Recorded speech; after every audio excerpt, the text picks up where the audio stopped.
Hey there, night crew. Tonight we're talking about the most misunderstood humans who ever walked the planet, Neanderthals. You know, those knuckle-dragging cave brutes from your middle school textbook who supposedly grunted at mammoths and then mysteriously vanished because they were just too dumb to compete with us. Yeah, that story. Complete garbage. Turns out these folks were built like tanks, survived injuries that would have ended any of us, and were hunting some of the deadliest predators on Earth using tactics that make modern extreme sports look like a casual stroll. Before we dive in, hit that like button and drop a comment. Where in the world are you watching from right now? Here's the thing nobody tells you. Neanderthals weren't primitive failures. They were specialized survivors who thrived in conditions that would absolutely destroy modern humans, and they did it for over 300,000 years. We're talking about people who lived through ice ages, fought off cave lions at close range, and still found time to take care of their injured and disabled. Oh, and fun fact, if you're of European or Asian descent, you're literally carrying their DNA right now. So maybe it's time we stopped treating them like nature's rough draft and started seeing them for what they actually were, extreme athletes of the Stone Age. So dim those lights, get comfortable, and let's completely rebuild everything you thought you knew about our extinct cousins. Because this isn't a story about losers who couldn't keep up. This is a story about some of the toughest, most adaptable humans who ever lived. Ready?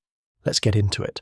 So let's start with the basics, because if you're going to understand why Neanderthals survived for hundreds of thousands of years in some of the harshest environments on Earth, you need to understand what they actually looked like. And here's where we need to throw out basically every image you've ever seen in a museum diorama or textbook illustration. Forget the hunched-over caveman with the vacant stare and the club. That guy never existed. What did exist was something far more interesting, and honestly, far more intimidating. Picture this instead. A human being standing maybe 5'4", 5'5" at most. Not particularly tall by modern standards, especially if you're from the Netherlands or Scandinavia where people seem to be bred for reaching high shelves. But here's the thing. This wasn't some fragile, undernourished medieval peasant kind of short. This was compact, dense, built like a fire hydrant short. We're talking about a body type that would make modern powerlifters nod in respect. The kind of build where you look at someone and immediately think, yeah, I'm not picking a fight with that person. The first thing you'd notice if you somehow met a Neanderthal face to face, besides probably being terrified, would be the sheer thickness of everything. Their bones weren't just strong, they were heavy. Not in a pathological way, not because something was wrong with them, but because that's what their lifestyle demanded. When anthropologists examine Neanderthal skeletons, one of the most striking features is the robusticity of the bones. That's the technical term, robust, which is a polite academic way of saying these bones are built like they're expecting trouble. The long bones in their arms and legs show this incredible density and thickness, particularly at the joints. Their femurs, the big thigh bones, are like something you'd expect to find in a creature designed specifically to handle impact and stress. The attachment points where muscles connected to bone are deeply marked, which tells us something fascinating. Those muscles were pulling hard. Really hard. Constantly. When you use your muscles intensively over a lifetime, they create these pronounced ridges and bumps on the bones where tendons attach. It's like the bone is keeping a record of every heavy lift, every sprint, every moment of exertion. And Neanderthal bones. Those records are written in bold print. Their rib cages were barrel-shaped, broader than ours, which gave them a larger lung capacity. Makes sense when you're living in Ice Age Europe and you need to process a lot of cold air, but it also meant their centre of gravity was different from ours.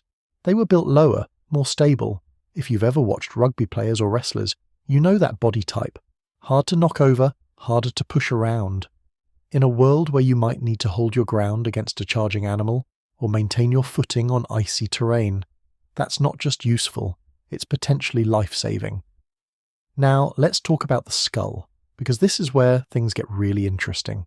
Neanderthal skulls are immediately recognizable to anyone who spent time looking at human fossil remains. They had these pronounced brow ridges, thick arching bones above the eyes that made their faces look heavy and strong. For years, people interpreted this as quote _0 __, as if having a robust skull was somehow a step backward. Which is hilarious when you think about it, because you know what a thick skull is really good for. Not getting your brain damaged when something hits you in the head. And if you're hunting large mammals at close range with pointed sticks, spoiler alert for the next chapters, you're going to take some hits to the head. Their face is projected forward more than ours do. The technical term is mid-facial prognathism, which sounds complicated but just means their middle face stuck out more. This gave them larger nasal cavities, which again makes perfect sense in a cold climate. Cold air is a problem for mammals. You can't just suck frigid air directly into your lungs without warming and humidifying it first, or you're going to damage your respiratory system. A larger nose with more internal surface area means more opportunity to warm that air before it hits your lungs. It's elegant design, really. Not primitive, specialized. Their teeth tell another story. Neanderthal front teeth show incredibly heavy wear, far more than you'd expect just from chewing food. We're talking about teeth that are worn down almost to the gum line in some cases, but here's the weird part. The wear is concentrated on the front teeth, the incisors. For a long time, anthropologists debated what this meant. The current interpretation, based on microscopic analysis of the wear patterns and comparison with modern populations, is that Neanderthals were using their front teeth as tools. They were gripping hides, pulling sinew, maybe even working wood or other materials with their mouths while their hands were busy doing something else. Now, before you think quote 1 or quote 2, consider this. Traditional populations around the world, from the Inuit to various indigenous groups, have been documented doing exactly the same thing. When you're working with tough materials and you need a third hand, your teeth are right there and they're incredibly useful. Is it hard on your teeth? Absolutely. But if the alternative is not finishing a crucial task, say, preparing a hide that's going to keep you warm through winter, you make that trade. Neanderthals made that trade constantly and their teeth show it. But here's where it gets even more interesting.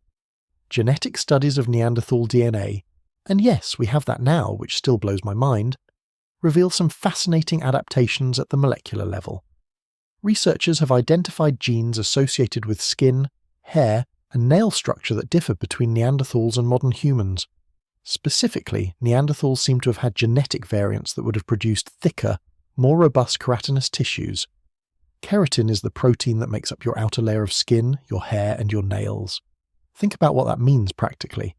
Thicker skin is more resistant to abrasion, to cuts, to thermal damage. If you're regularly handling rough materials, working in harsh weather, dealing with the constant minor injuries that come from a life without the convenience of, hardware stores and first aid kits, having naturally tougher skin is a massive advantage.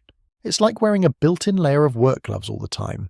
Not as good as actual gloves, obviously, but better than the alternative when actual gloves are about 40,000 years away from being invented. The same goes for hair and nails. Thicker, stronger nails are more useful as tools and more resistant to breaking. And hair, well, hair is insulation. Dense, thick hair is better insulation. In an Ice Age climate, that's not a cosmetic feature. That's survival equipment. Every little bit of natural insulation you can get is reducing your caloric needs, which means you need to hunt less, which means you're exposed to danger less often. It all connects. Their hands deserve special attention because they were remarkably powerful. When you look at Neanderthal hand bones, the thickness of the thumb bones in particular stands out. The thumb is what gives humans, and Neanderthals were humans, let's be absolutely clear about that, our incredible manual dexterity and grip strength. A thick, robust thumb supported by powerful muscles means you can grip harder and maintain that grip longer. This isn't speculation. We can see the muscle attachment sites on the bones and measure their mechanical advantage. Why does grip strength matter? Well, try holding onto a wooden spear that's being jerked around by a dying animal. Try maintaining your hold on a stone tool while you're using it to cut through thick hide and muscle. Try pulling yourself up a rocky slope without losing your grip. Suddenly, grip strength isn't about opening pickle jars, though I'm sure they would have appreciated that ability. It's about whether you can perform the essential tasks that keep you alive. Their legs and pelvis structure reveal something else interesting. Neanderthals had relatively shorter lower legs compared to their thigh bones. This ratio, a longer femur compared to the tibia and fibula, is actually an adaptation you see in cold-adapted populations. Shorter extremities mean less surface area relative to body mass, which means you lose less heat. It's the same principle behind why Arctic animals tend to be more compact than their tropical relatives. Allen's rule, if you want the technical term. Shorter limbs in cold climates, longer limbs in hot climates. But shorter legs also change your biomechanics. You're not built for long-distance running the way modern humans from equatorial regions are. Those East African runners with their long legs and light frames who dominate marathons, they're built for efficient long-distance locomotion in hot weather. Neanderthals were built for something different, for power, for stability, for moving across rough terrain where balance matters more than speed. They were the all-terrain vehicle of Pleistocene humans, not the racing bicycle. This body plan, stocky, muscular, robust, requires a lot of calories to maintain. Muscle tissue is metabolically expensive. Just sitting around, muscle burns more calories than fat, and Neanderthals appear to have had a higher proportion of muscle mass than modern humans on average. Add in the fact that they lived in cold climates where your body is constantly burning calories just to maintain temperature, and you're looking at some serious energy requirements.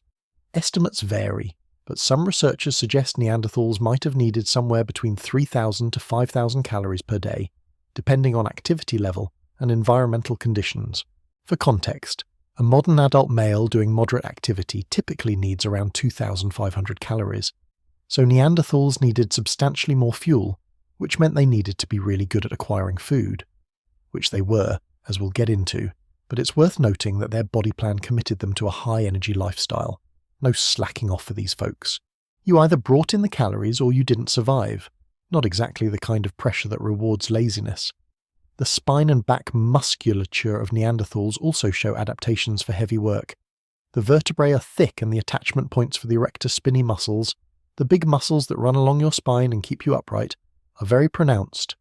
This suggests a lifestyle involving a lot of lifting, carrying, pulling, and pushing. Their bodies were constantly engaged in physical labour at an intensity that would probably hospitalise most modern office workers. Imagine this scenario. You've killed a large animal, maybe a bison or a horse. Congratulations, you've got food, but now you need to process it. That means cutting through hide and muscle with stone tools, breaking bones to access marrow, possibly carrying heavy portions back to your camp. If you've ever broken down a deer or even a large fish, you know it's hard work even with modern tools. Now do it with stone implements. Now do it in freezing weather, while being aware that the smell of blood might attract predators. Your back, your arms, your legs, everything is working at maximum capacity for hours, and this wasn't an occasional thing. This was regular life. The skeletal evidence suggests Neanderthals were doing this kind of heavy physical work from childhood through old age.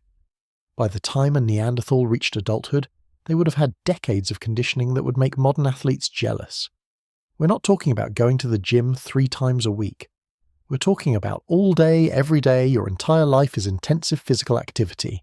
Their shoulder joints show particularly interesting adaptations.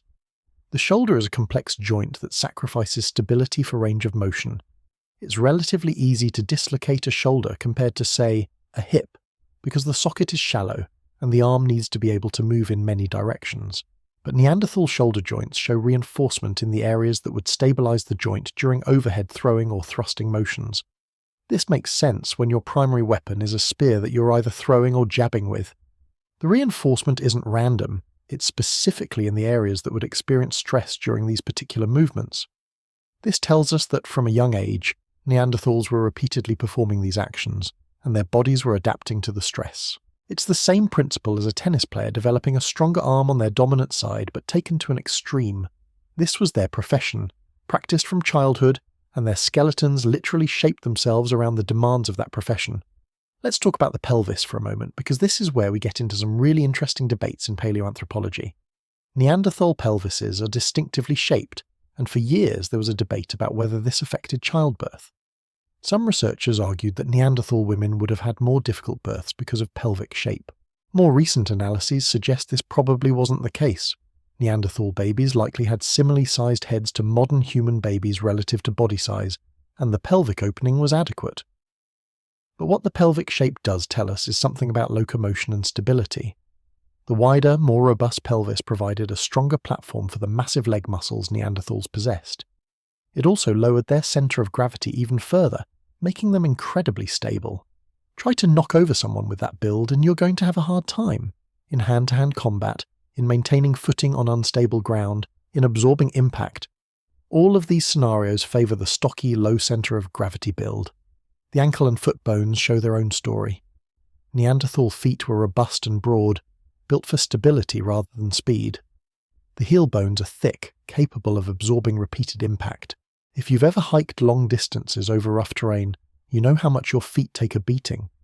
Now imagine doing that every day, without boots, without cushioning, without arch support. You need feet that can handle that kind of punishment, and Neanderthal feet were exactly that. There's evidence that they had powerful calf muscles based on the attachment sites on the lower leg bones. Strong calves are crucial for moving over uneven ground, for climbing, for maintaining balance. When you combine the powerful legs, the broad feet, and the low centre of gravity, you get someone who can move across landscapes that would challenge modern humans. Rocky slopes, icy patches, dense forest undergrowth. Terrain that would slow us down wouldn't have been nearly as much of an obstacle for them. Now, here's something that doesn't show up in bones, but that we can infer from the genetic evidence. Neanderthals likely had very good cold tolerance built right into their physiology. We found genetic variants associated with brown adipose tissue, that's brown fat, which is specialised for generating heat rather than just storing energy. Modern humans who live in cold climates tend to have more active brown fat, and it appears Neanderthals had genetic advantages in this department. Brown fat is metabolically active tissue that essentially burns calories to produce heat without shivering. Babies have a lot of it because they can't shiver effectively and need another way to maintain body temperature. Most adults have much less, though people who are regularly exposed to cold can maintain or even increase their brown fat deposits. Neanderthals living through Ice Age winters would have benefited enormously from having an efficient non-shivering thermogenesis system. It's like having a built-in space heater, though one that requires fuel in the form of calories. The more we examine Neanderthal anatomy, the more we see a pattern. Everything about their build is optimized for power, durability, and efficiency in cold environments. They weren't just stocky because of random chance or genetic drift. This was a body plan that made sense for their lifestyle. When you need to take down large animals at close range, when you need to survive in harsh climates, when you need to process carcasses and carry heavy loads, and maintain your body temperature in sub-zero conditions, well, being built like a tank starts looking pretty smart. But here's what's really fascinating. This body plan came with trade-offs. Nothing in biology is free. You get advantages in one area, you pay costs in another. That high muscle mass and robust skeleton meant high caloric requirements, as we mentioned. It also meant that Neanderthals probably weren't as efficient at long-distance travel as more lightly built humans. If you're trying to cover a lot of ground quickly, the marathon runner build beats the powerlifter build every time. This might have had implications for how Neanderthals exploited their environment. They were probably less nomadic than some modern human groups, more tied to specific territories that they knew intimately. When you need to consume thousands of calories a day, you can't afford to wander into unfamiliar territory where you don't know the hunting grounds. You need to know your landscape inside and out, know where the game animals are, know their seasonal patterns, know where the good stone for tools can be found. So while the stocky build gave them incredible advantages in direct confrontations with prey, and in surviving harsh weather, it also meant they were less able to simply pick up and migrate when conditions changed. They were specialised, extremely successful specialists in their niche, but specialists nonetheless. When environments are stable, specialists thrive. When environments change rapidly, generalists often have the advantage. Keep that in mind for later when we talk about why Neanderthals eventually disappeared. Their joint structure deserves more attention. The major joints, shoulders, elbows, hips, knees, ankles, all show signs of regular heavy stress. The cartilage surfaces where bones meet were large and robust, designed to handle significant loads. This is important because joints are often the weak point in the human body. Ask anyone over 50 about their knees and you'll get an earful. Joint problems can be debilitating, can reduce mobility, can make hunting impossible. Neanderthals managed to maintain functional joints while engaging in activities that should have destroyed them. Part of this was probably their body mechanics. That low centre of gravity and stable build would have reduced the kinds of twisting injuries that ruin joints. Part of it was probably the robusticity of the joints themselves, able to handle impact and stress that would damage more lightly built joints. And part of it was probably that the ones whose joints did fail simply didn't survive, so we're seeing selection for the individuals with the most durable skeletal structure. The skull base and neck attachment points tell us about muscle strength in another crucial area. Neanderthals had very powerful neck muscles, which makes sense when you think about it. Your head is heavy, about 10 to 11 pounds for a modern human. Neanderthal heads were probably somewhat heavier given their more robust skulls. Keeping that head stable while running, while fighting, while performing complex tasks requires strong neck musculature. But there's another reason powerful neck muscles matter: head injuries. If you take a blow to the head, strong neck muscles can help stabilize your skull and reduce the severity of the injury. They can prevent the kind of whiplash motion that causes concussions. Given that Neanderthals appear to have taken a lot of blows to the head, we'll get into their injury patterns in the next chapter. Having a neck like a bull probably saved a lot of lives, or at least prevented a lot of brain damage. When we look at the complete package, the full Neanderthal anatomy, a picture emerges of humans who are built for close-quarters combat with large animals, built for surviving extreme cold, built for intensive physical labour. Every aspect of their skeleton, every genetic marker we can identify, points to a lifestyle that was physically demanding in ways that would horrify most modern people. We're not talking about tough in a I do CrossFit way. We're talking about tough in a quote 4 way. Think about the hardest physical job you can imagine: logging, fishing in Alaska, construction work in extreme conditions. Now realize that Neanderthals were doing something harder than all of those, without safety equipment, without modern medicine, without days off from childhood until death. And not just occasionally, this was every single day. Wake up, maintain your temperature in Ice Age winter, track and kill dangerous animals using close-range weapons, process the carcasses, haul everything back to camp, prepare skins and materials, repair equipment, gather other resources, defend yourself from predators, all while dealing with any injuries or illnesses you might have picked up along the way. Their bodies were their primary tools. Yes, they made sophisticated stone implements, and we'll talk about that later. But before the stone tool could do its work, the Neanderthal body had to get them to the right place, in the right condition, with the strength to use those tools effectively. The anatomy was the foundation everything else was built on. And here's something worth appreciating. This body plan evolved over hundreds of thousands of years. The features we see in classic Neanderthals didn't appear overnight. They represent the cumulative effect of countless generations of selection for individuals who could survive in harsh Pleistocene environments. Every slightly thicker bone, every slightly more efficient metabolic pathway, every marginally better cold tolerance. All of these tiny advantages added up over time to create a human variant that was exquisitely adapted to their world. The genetic evidence reveals something else interesting. Neanderthals had relatively low genetic diversity compared to modern humans. This suggests their population was never huge, and they went through several bottlenecks where population numbers dropped significantly. When populations are small, genetic drift becomes a powerful force, and selection can work more quickly. The Neanderthal body plan might have been refined more rapidly than it would have been in a larger population. Low genetic diversity also means that beneficial mutations could spread through the population relatively quickly. If a particular gene variant that improved cold tolerance or increased bone density appeared, it could become common in the entire species within a few thousand years. In a large, widespread population like modern humans have, beneficial mutations take much longer to spread. Neanderthals' small population size was a vulnerability in many ways, but it also meant they could adapt relatively rapidly to their specific environmental niche. Looking at the wear patterns on bones can tell us about activity patterns throughout life. Young Neanderthals show less skeletal robusticity than adults, which is obvious. Children aren't doing the same heavy work as adults in any society. But Neanderthal children still show more robust features than modern human children of similar age, suggesting they were engaged in physical activity from an early age. Growing up as a Neanderthal child meant you were learning by doing, and doing meant hard physical work. By adolescence, the skeletal markers of heavy muscle use are already apparent. Teenage Neanderthals were working at an intensity that modern teenagers would find exhausting.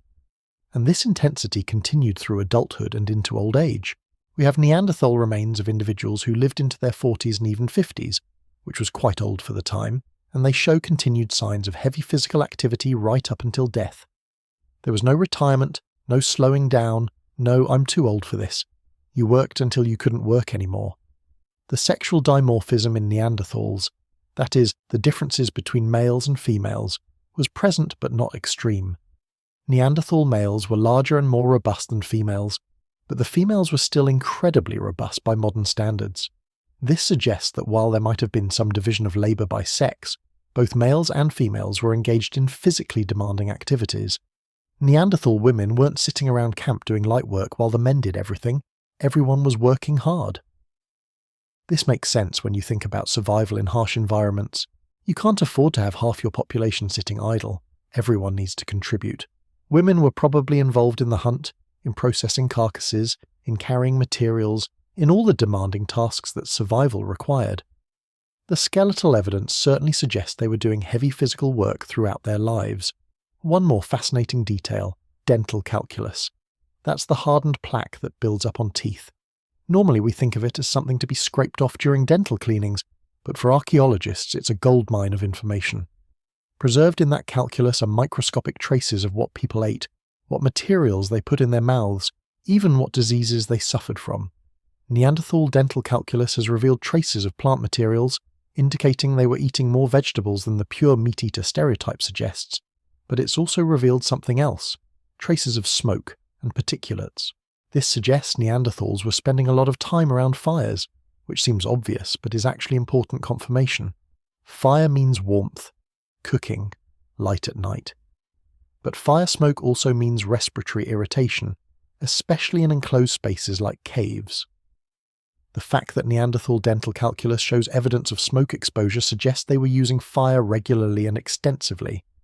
Combined with their large nasal cavities, which as we discussed earlier were probably partly an adaptation for warming cold air, this suggests respiratory health was a constant concern. Living through smoky winters in cave shelters, while breathing ice-cold air outside couldn't have been easy on the lungs. Their robusticity extended even to bones you might not think about. The small bones of the hands and feet, the ribs, even the tiny bones in the ears, all show signs of being more heavily built than in modern humans. It's comprehensive. There's no part of the Neanderthal skeleton that says quote 6 or quote 7. From the tips of their fingers to the bones of their toes, everything was built heavy-duty. This has implications for how we think about human variation. Modern humans show a lot of variation in body build. You can find modern humans who are naturally slim and lightly built, and you can find modern humans who are naturally stocky and heavily built. But even the most robust modern human populations don't match Neanderthals for sheer skeletal thickness and muscle attachment markings. Neanderthals represent an extreme of human variation that doesn't exist in living people. Or does it? Here's where things get really interesting. Because Neanderthals didn't just disappear without a trace, they interbred with modern humans.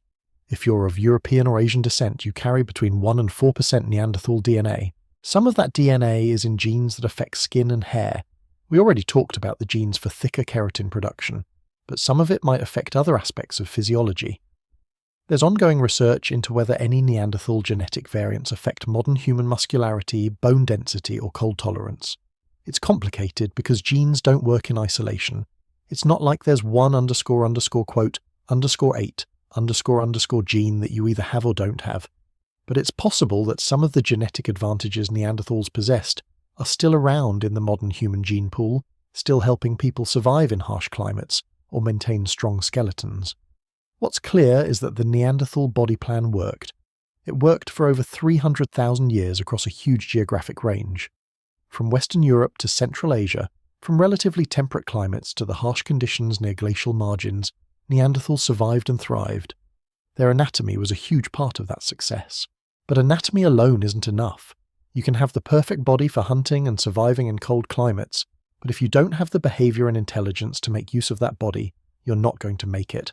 So the question becomes, what were Neanderthals doing with these incredibly powerful, robust bodies? How were they using their physical gifts? That's where we need to look at the evidence for injuries, for hunting techniques, for daily life. Because the body is just the beginning of the story. The skeletal evidence gives us the hardware specifications. Now we need to understand the software, the behaviors, strategies, and cultural practices that let Neanderthals deploy their physical capabilities effectively. And that evidence, it turns out, is written in their bones in the form of trauma and injury. But that's a whole other chapter. For now, just appreciate what we're looking at. A human species that evolved to be nearly indestructible in their environment, built like biological tanks, optimized for a lifestyle that would break most modern humans in a matter of weeks. Not primitive, not inferior, just different. Specialized for a world that no longer exists, but that they dominated for longer than our own species has existed. When you see a Neanderthal skeleton in a museum now, I hope you'll look at it differently. Not as a failed experiment or evolutionary dead end, but as a masterclass in adaptation. Every thick bone, every robust joint, every marked muscle attachment is evidence of a successful strategy for human survival. It just wasn't the same strategy we use. And maybe, just maybe, on some genetic level, some of that strategy is still with us, still helping some of us build muscle more easily, tolerate cold better, maintain dense bones into old age. The Neanderthals might be gone, but pieces of their remarkable anatomy might still be doing exactly what it evolved to do, helping humans survive. That's the power of the Neanderthal body plan, not primitive strength, not brute force without intelligence, but sophisticated biological engineering honed over hundreds of thousands of years to create a human being who could thrive in conditions that would kill the rest of us. And they did thrive, for a very long time, until circumstances changed in ways that their specialized anatomy couldn't overcome. But we're getting ahead of ourselves. First, we need to talk about what Neanderthals did with those incredible bodies, and the evidence for that is written in trauma, injuries, and the remains of the animals they hunted. So let's move on to that next chapter, where things get a lot more violent and a lot more interesting. So let's start with the basics, because if you're going to understand why Neanderthals survived for hundreds of thousands of years in some of the harshest environments on Earth, you need to understand what they actually looked like. And here's where we need to throw out basically every image you've ever seen in a museum diorama or textbook illustration. Forget the hunched-over caveman with the vacant stare in the club. That guy never existed. What did exist was something far more interesting and honestly far more intimidating. Picture this instead. A human being standing maybe 5'4", 5'5" at most. Not particularly tall by modern standards, especially if you're from the Netherlands or Scandinavia, where people seem to be bred for reaching high shelves. But here's the thing. This wasn't some fragile, undernourished medieval peasant kind of short. This was compact, dense, built like a fire hydrant short. We're talking about a body type that would make modern powerlifters nod in respect. The kind of build where you look at someone and immediately think, yeah, I'm not picking a fight with that person. The first thing you'd notice if you somehow met a Neanderthal face to face, besides probably being terrified, would be the sheer thickness of everything. Their bones weren't just strong, they were heavy. Not in a pathological way, not because something was wrong with them, but because that's what their lifestyle demanded. When anthropologists examine Neanderthal skeletons, one of the most striking features is the robusticity of the bones. That's the technical term, robust.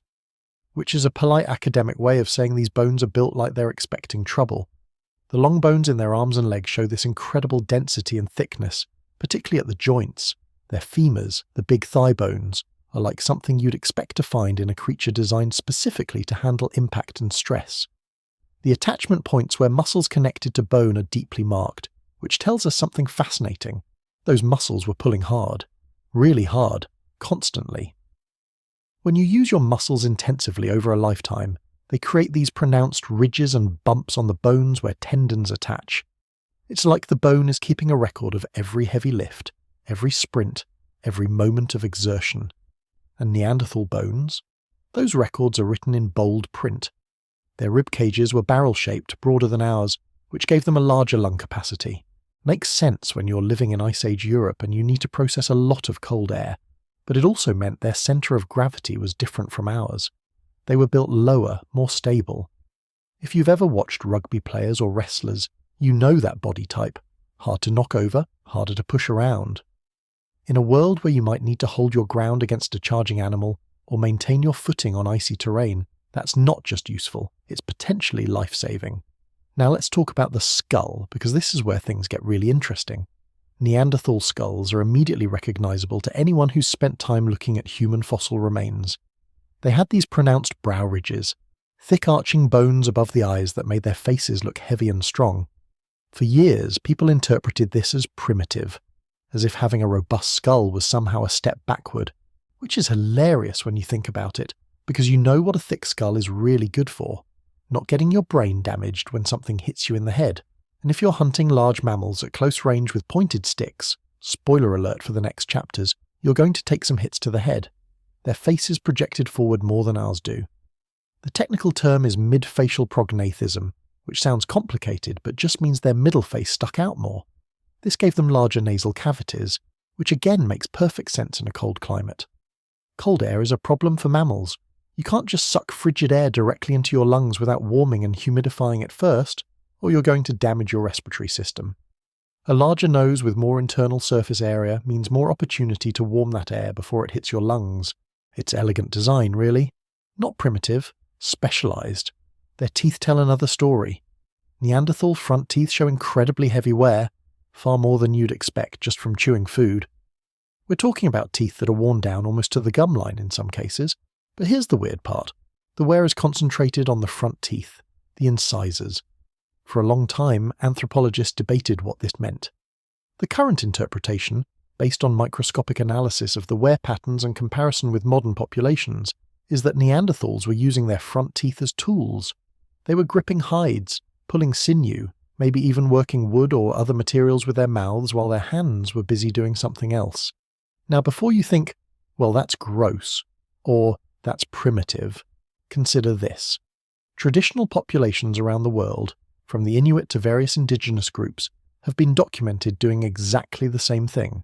When you're working with tough materials and you need a third hand, your teeth are right there and they're incredibly useful. Is it hard on your teeth? Absolutely. But if the alternative is not finishing a crucial task, say, preparing a hide that's going to keep you warm through winter, you make that trade. Neanderthals made that trade constantly and their teeth show it. But here's where it gets even more interesting. Genetic studies of Neanderthal DNA, and yes, we have that now, which still blows my mind, reveal some fascinating adaptations at the molecular level. Researchers have identified genes associated with skin, hair, and nail structure that differ between Neanderthals and modern humans. Specifically, Neanderthals seem to have had genetic variants that would have produced thicker, more robust keratinous tissues. Keratin is the protein that makes up your outer layer of skin, your hair, and your nails. Think about what that means practically. Thicker skin is more resistant to abrasion, to cuts, to thermal damage. If you're regularly handling rough materials, working in harsh weather, dealing with the constant minor injuries that come from a life without the convenience of, hardware stores and first aid kits, having naturally tougher skin is a massive advantage. It's like wearing a built-in layer of work gloves all the time. Not as good as actual gloves, obviously, but better than the alternative when actual gloves are about 40,000 years away from being invented.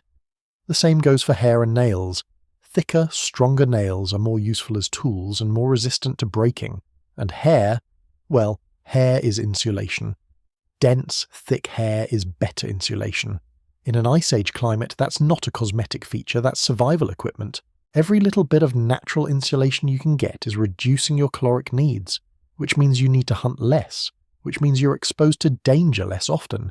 It all connects. Their hands deserve special attention because they were remarkably powerful. When you look at Neanderthal hand bones, the thickness of the thumb bones in particular stands out. The thumb is what gives humans, and Neanderthals were humans, let's be absolutely clear about that, our incredible manual dexterity and grip strength. A thick, robust thumb supported by powerful muscles means you can grip harder and maintain that grip longer. This isn't speculation. We can see the muscle attachment sites on the bones and measure their mechanical advantage. Why does grip strength matter? Well, try holding onto a wooden spear that's being jerked around by a dying animal. Try maintaining your hold on a stone tool while you're using it to cut through thick hide and muscle. Try pulling yourself up a rocky slope without losing your grip. Suddenly, grip strength isn't about opening pickle jars, though I'm sure they would have appreciated that ability. It's about whether you can perform the essential tasks that keep you alive. Their legs and pelvis structure reveal something else interesting. Neanderthals had relatively shorter lower legs compared to their thigh bones. This ratio, a longer femur compared to the tibia and fibula, is actually an adaptation you see in cold-adapted populations. Shorter extremities mean less surface area relative to body mass, which means you lose less heat. It's the same principle behind why Arctic animals tend to be more compact than their tropical relatives. Allen's rule, if you want the technical term, shorter limbs in cold climates, longer limbs in hot climates. But shorter legs also change your biomechanics. You're not built for long-distance running the way modern humans from equatorial regions are. Those East African runners with their long legs and light frames who dominate marathons, they're built for efficient long-distance locomotion in hot weather. Neanderthals were built for something different, for power, for stability, for moving across rough terrain where balance matters more than speed. They were the all-terrain vehicle of Pleistocene humans, not the racing bicycle. This body plan, stocky, muscular, robust, requires a lot of calories to maintain. Muscle tissue is metabolically expensive. Just sitting around, muscle burns more calories than fat, and Neanderthals appear to have had a higher proportion of muscle mass than modern humans on average. Add in the fact that they lived in cold climates where your body's constantly burning calories just to maintain temperature, and you're looking at some serious energy requirements. Estimates vary, but some researchers suggest Neanderthals might have needed somewhere between 3,000 to 5,000 calories per day, depending on activity level and environmental conditions. For context, a modern adult male doing moderate activity typically needs around 2,500 calories, so Neanderthals needed substantially more fuel, which meant they needed to be really good at acquiring food. Which they were, as we'll get into, but it's worth noting that their body plan committed them to a high-energy lifestyle. No slacking off for these folks. You either brought in the calories or you didn't survive. Not exactly the kind of pressure that rewards laziness. The spine and back musculature of Neanderthals also show adaptations for heavy work. The vertebrae are thick and the attachment points for the erector spiny muscles, the big muscles that run along your spine and keep you upright, are very pronounced. This suggests a lifestyle involving a lot of lifting, carrying, pulling and pushing.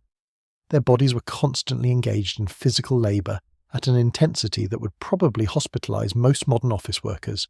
Imagine this scenario. You've killed a large animal, maybe a bison or a horse. Congratulations, you've got food. But now you need to process it. That means cutting through hide and muscle with stone tools, breaking bones to access marrow, possibly carrying heavy portions back to your camp. If you've ever broken down a deer or even a large fish, you know it's hard work even with modern tools. Now do it with stone implements. Now do it in freezing weather while being aware that the smell of blood might attract predators. Your back, your arms, your legs, everything is working at maximum capacity for hours. And this wasn't an occasional thing, this was regular life. The skeletal evidence suggests Neanderthals were doing this kind of heavy physical work from childhood through old age. By the time a Neanderthal reached adulthood, they would have had decades of conditioning that would make modern athletes jealous. We're not talking about going to the gym 3 times a week. We're talking about all day, every day. Your entire life is intensive physical activity. Their shoulder joints show particularly interesting adaptations. The shoulder is a complex joint that sacrifices stability for range of motion. It's relatively easy to dislocate a shoulder compared to, say, a hip, because the socket is shallow and the arm needs to be able to move in many directions. But Neanderthal shoulder joints show reinforcement in the areas that would stabilize the joint during overhead throwing or thrusting motions. This makes sense when your primary weapon is a spear that you're either throwing or jabbing with. The reinforcement isn't random, it's specifically in the areas that would experience stress during these particular movements. This tells us that from a young age Neanderthals were repeatedly performing these actions, and their bodies were adapting to the stress. It's the same principle as a tennis player developing a stronger arm on their dominant side, but taken to an extreme. This was their profession, practiced from childhood, and their skeletons literally shaped themselves around the demands of that profession. Let's talk about the pelvis for a moment, because this is where we get into some really interesting debates in paleoanthropology. Neanderthal pelvises are distinctively shaped, and for years there was a debate about whether this affected childbirth. Some researchers argued that Neanderthal women would have had more difficult births because of pelvic shape. More recent analyses suggest this probably wasn't the case. Neanderthal babies likely had similarly sized heads to modern human babies relative to body size, and the pelvic opening was adequate. But what the pelvic shape does tell us is something about locomotion and stability.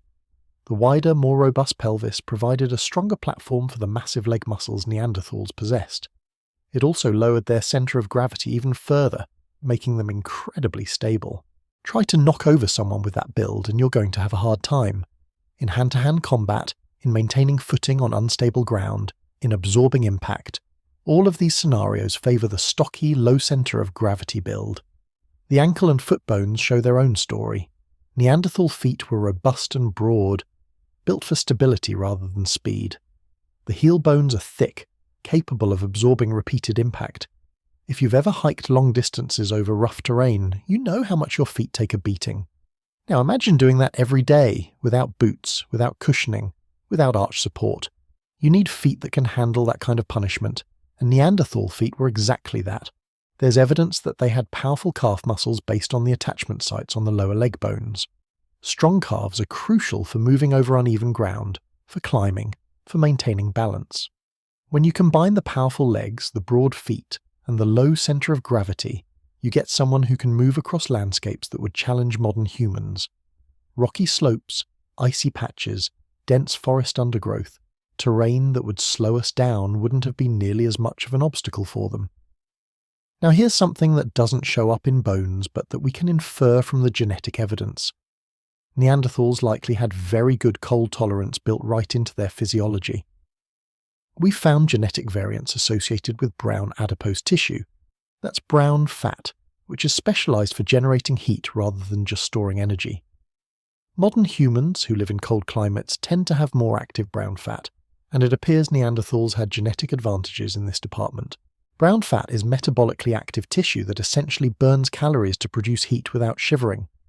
Babies have a lot of it because they can't shiver effectively and need another way to maintain body temperature. Most adults have much less, though people who are regularly exposed to cold can maintain or even increase their brown fat deposits. Neanderthals living through Ice Age winters would have benefited enormously from having an efficient non-shivering thermogenesis system. It's like having a built-in space heater, though one that requires fuel in the form of calories. The more we examine Neanderthal anatomy, the more we see a pattern. Everything about their build is optimized for power, durability, and efficiency in cold environments. They weren't just stocky because of random chance or genetic drift. This was a body plan that made sense for their lifestyle. When you need to take down large animals at close range, when you need to survive in harsh climates, when you need to process carcasses and carry heavy loads and maintain your body temperature in sub-zero conditions, well, being built like a tank starts looking pretty smart. But here's what's really fascinating. This body plan came with trade-offs. Nothing in biology is free. You get advantages in one area, you pay costs in another. That high muscle mass and robust skeleton meant high caloric requirements, as we mentioned. It also meant that Neanderthals probably weren't as efficient at long-distance travel as more lightly built humans. If you're trying to cover a lot of ground quickly, the marathon runner build beats the powerlifter build every time. This might have had implications for how Neanderthals exploited their environment. They were probably less nomadic than some modern human groups, more tied to specific territories that they knew intimately. When you need to consume thousands of calories a day, you can't afford to wander into unfamiliar territory where you don't know the hunting grounds. You need to know your landscape inside and out, know where the game animals are, know their seasonal patterns, know where the good stone for tools can be found. So while the stocky build gave them incredible advantages in direct confrontations with prey and in surviving harsh weather, it also meant they were less able to simply pick up and migrate when conditions changed. They were specialized, extremely successful specialists in their niche, but specialists nonetheless. When environments are stable, specialists thrive. When environments change rapidly, generalists often have the advantage. Keep that in mind for later when we talk about why Neanderthals eventually disappeared. Their joint structure deserves more attention. The major joints, shoulders, elbows, hips, knees, ankles, all show signs of regular heavy stress. The cartilage surfaces where bones meet were large and robust, designed to handle significant loads. This is important because joints are often the weak point in the human body. Ask anyone over 50 about their knees and you'll get an earful. Joint problems can be debilitating, can reduce mobility, can make hunting impossible. Neanderthals managed to maintain functional joints while engaging in activities that should have destroyed them. Part of this was probably their body mechanics. That low centre of gravity and stable build would have reduced the kinds of twisting injuries that ruin joints. Part of it was probably the robusticity of the joints themselves, able to handle impact and stress that would damage more lightly built joints. And part of it was probably that the ones whose joints did fail simply didn't survive, so we're seeing selection for the individuals with the most durable skeletal structure. The skull base and neck attachment points tell us about muscle strength in another crucial area. Neanderthals had very powerful neck muscles, which makes sense when you think about it. Your head is heavy, about 10 to 11 pounds for a modern human. Neanderthal heads were probably somewhat heavier given their more robust skulls. Keeping that head stable while running, while fighting, while performing complex tasks requires strong neck musculature. But there's another reason powerful neck muscles matter: head injuries. If you take a blow to the head, strong neck muscles can help stabilize your skull and reduce the severity of the injury. They can prevent the kind of whiplash motion that causes concussions. Given that Neanderthals appear to have taken a lot of blows to the head, we'll get into their injury patterns in the next chapter. Having a neck like a bull probably saved a lot of lives, or at least prevented a lot of brain damage. When we look at the complete package, the full Neanderthal anatomy, a picture emerges of humans who were built for close-quarters combat with large animals, built for surviving extreme cold, built for intensive physical labour. Every aspect of their skeleton, every genetic marker we can identify, points to a lifestyle that was physically demanding in ways that would horrify most modern people.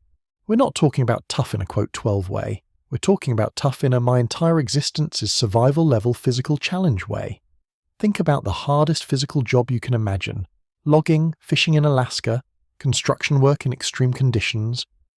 Now realize that Neanderthals were doing something harder than all of those, without safety equipment, without modern medicine, without days off from childhood until death. And not just occasionally, this was every single day.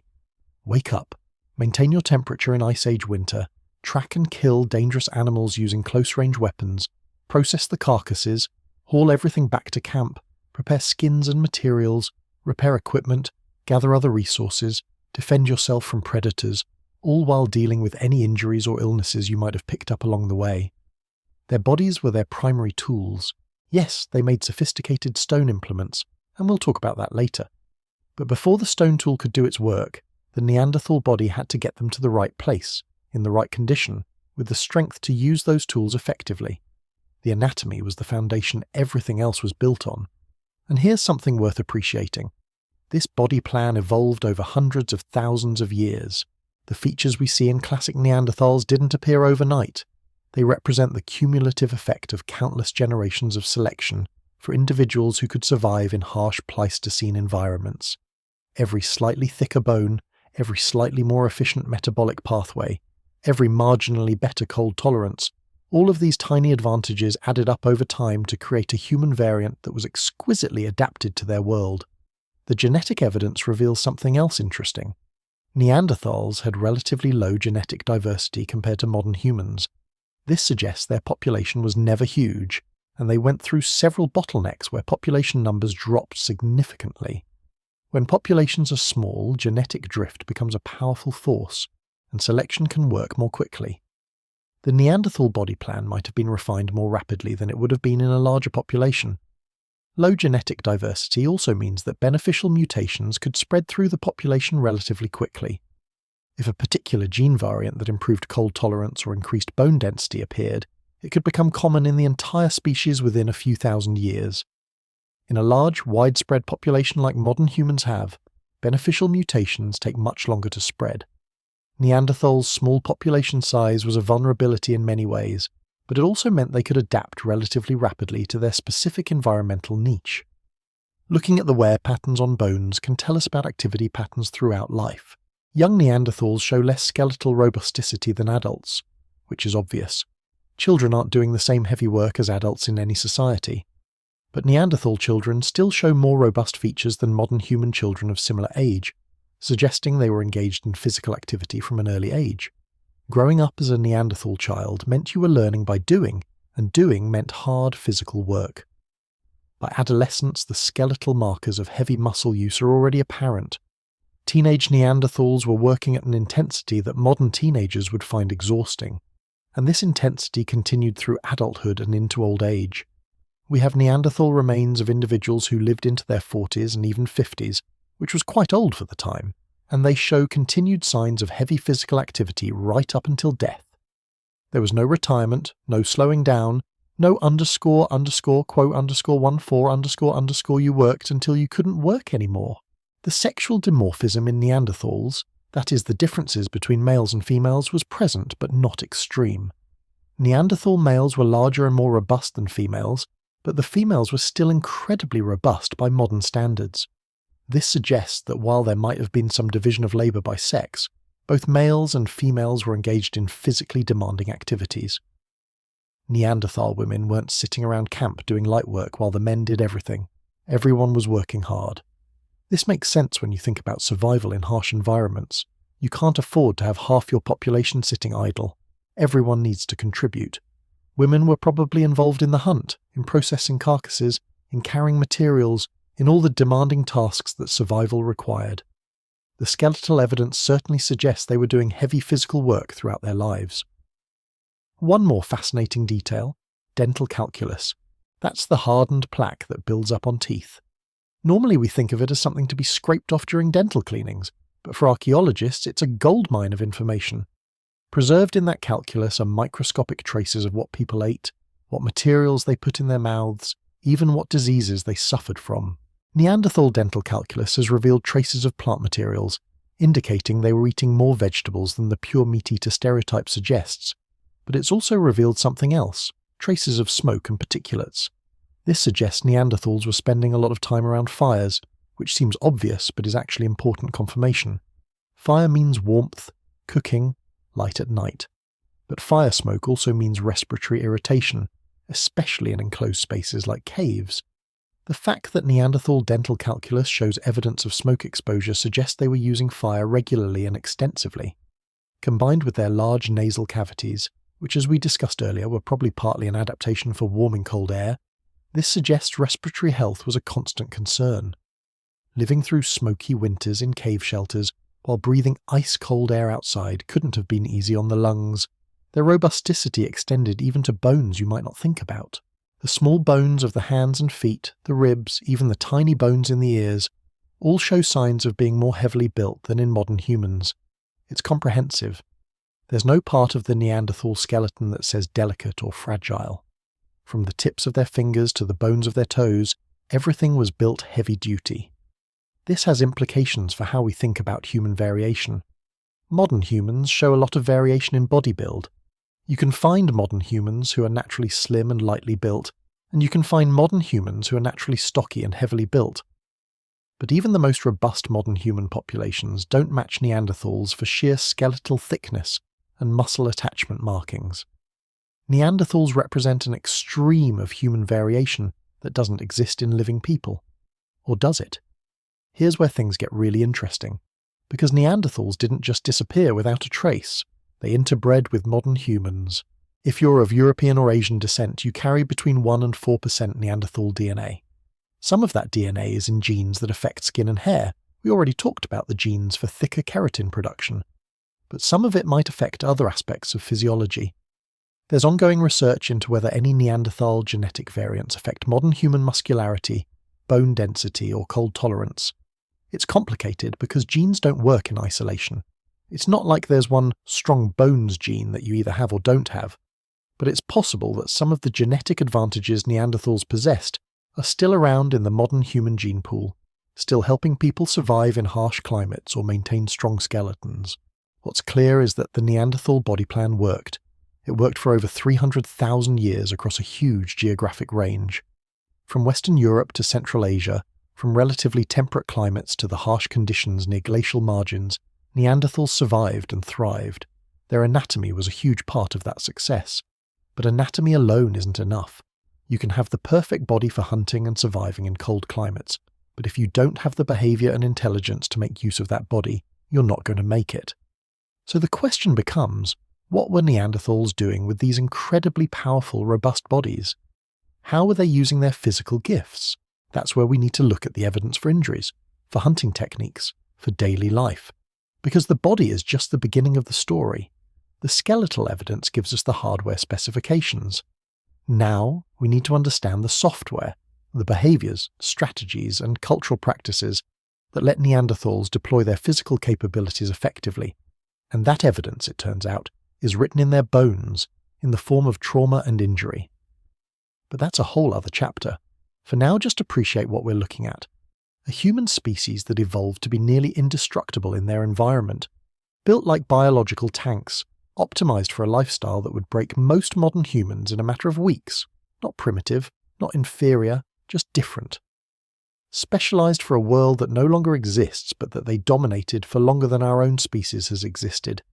When you see a Neanderthal skeleton in a museum now, I hope you'll look at it differently. Not as a failed experiment or an evolutionary dead end, but as a masterclass in adaptation. Every thick bone, every robust joint, every marked muscle attachment is evidence of a successful strategy for human survival. It just wasn't the same strategy we use. And maybe, just maybe, on some genetic level, some of that strategy is still with us, still helping some of us build muscle more easily, tolerate cold better, maintain dense bones into old age. The Neanderthals might be gone, but pieces of their remarkable anatomy might still be doing exactly what it evolved to do, helping humans survive. That's the power of the Neanderthal body plan. Not primitive strength, not brute force without intelligence, but sophisticated biological engineering honed over hundreds of thousands of years to create a human being who could thrive in conditions that would kill the rest of us. And they did thrive for a very long time, until circumstances changed in ways that their specialized anatomy couldn't overcome. But we're getting ahead of ourselves. First, we need to talk about what Neanderthals did with those incredible bodies. And the evidence for that is written in trauma, injuries, and the remains of the animals they hunted. So let's move on to that next chapter, where things get a lot more violent and a lot more interesting. So now we understand that Neanderthals were built like tanks and spent a good portion of their lives getting beaten up by Ice Age Europe. The natural question is, what exactly were they doing that resulted in all these injuries? And the answer, as you've probably guessed, is hunting. But not the kind of hunting you might imagine. Forget the image of a lone primitive human throwing rocks at animals from a safe distance. What Neanderthals were doing was far more sophisticated, far more dangerous, and honestly, far more impressive than most people realize. Let's start with the weapons, because understanding the tools helps us understand the tactics. When archaeologists excavate Neanderthal sites, they find stone tools, lots of stone tools, and among these tools are pointed implements that were clearly designed to be attached to wooden shafts, spear points. Now, spear points come in different styles depending on how they're meant to be used. Some are light and aerodynamic, designed for throwing long distances. Others are heavier and more robust, designed for close-range thrusting. Guess which type dominates Neanderthal sites. If you guessed the heavy, robust thrusting type, congratulations. You've identified the core of the problem or the core of the strategy, depending on your perspective. Neanderthal spears were built for stabbing, not throwing. The stone points are thick. The hafting arrangements would have created a heavy, front-weighted weapon, and the whole design screams __quote_18__, which is exactly what Neanderthals did, repeatedly, for hundreds of thousands of years. Now, before we go further, let's appreciate how absolutely terrifying this is as a hunting strategy. Imagine you're facing a horse, not a modern domesticated horse that's used to humans and gets nervous around loud noises. A wild Ice Age horse that weighs 900 pounds has never seen a human as anything other than a potential threat, and has powerful legs with hard hooves that can shatter bones. Your weapon is a wooden stick with a sharp rock tied to the end. Your strategy is to get close enough to stab this animal.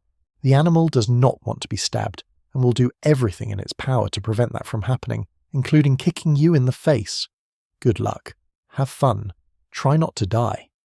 And horses were actually among the smaller prey animals Neanderthals hunted. They also went after bison, which could weigh 2,000 pounds. They hunted aurochs, the wild ancestors of modern cattle, which were even larger and famously aggressive. They hunted woolly rhinoceros on occasion, which is just insane when you think about it. A woolly rhino could weigh 6,000 pounds and had a horn that could disembowel you. And Neanderthals looked at this creature and thought, yeah, dinner. The archaeological evidence for what animals Neanderthals hunted comes from kill sites and occupation sites, where we find animal bones with cut marks, evidence of butchery, and burn marks from cooking. The species represented vary by location and time period, but large herbivores dominate the assemblages: deer, reindeer, horses, bison, aurochs, and occasionally even larger animals like mammoths and rhinos. These weren't small, easy prey. These were animals that could and would kill you if you gave them the chance. So how did Neanderthals successfully hunt these animals without dying in the process? Well, some of them did die in the process. The injury record makes that clear.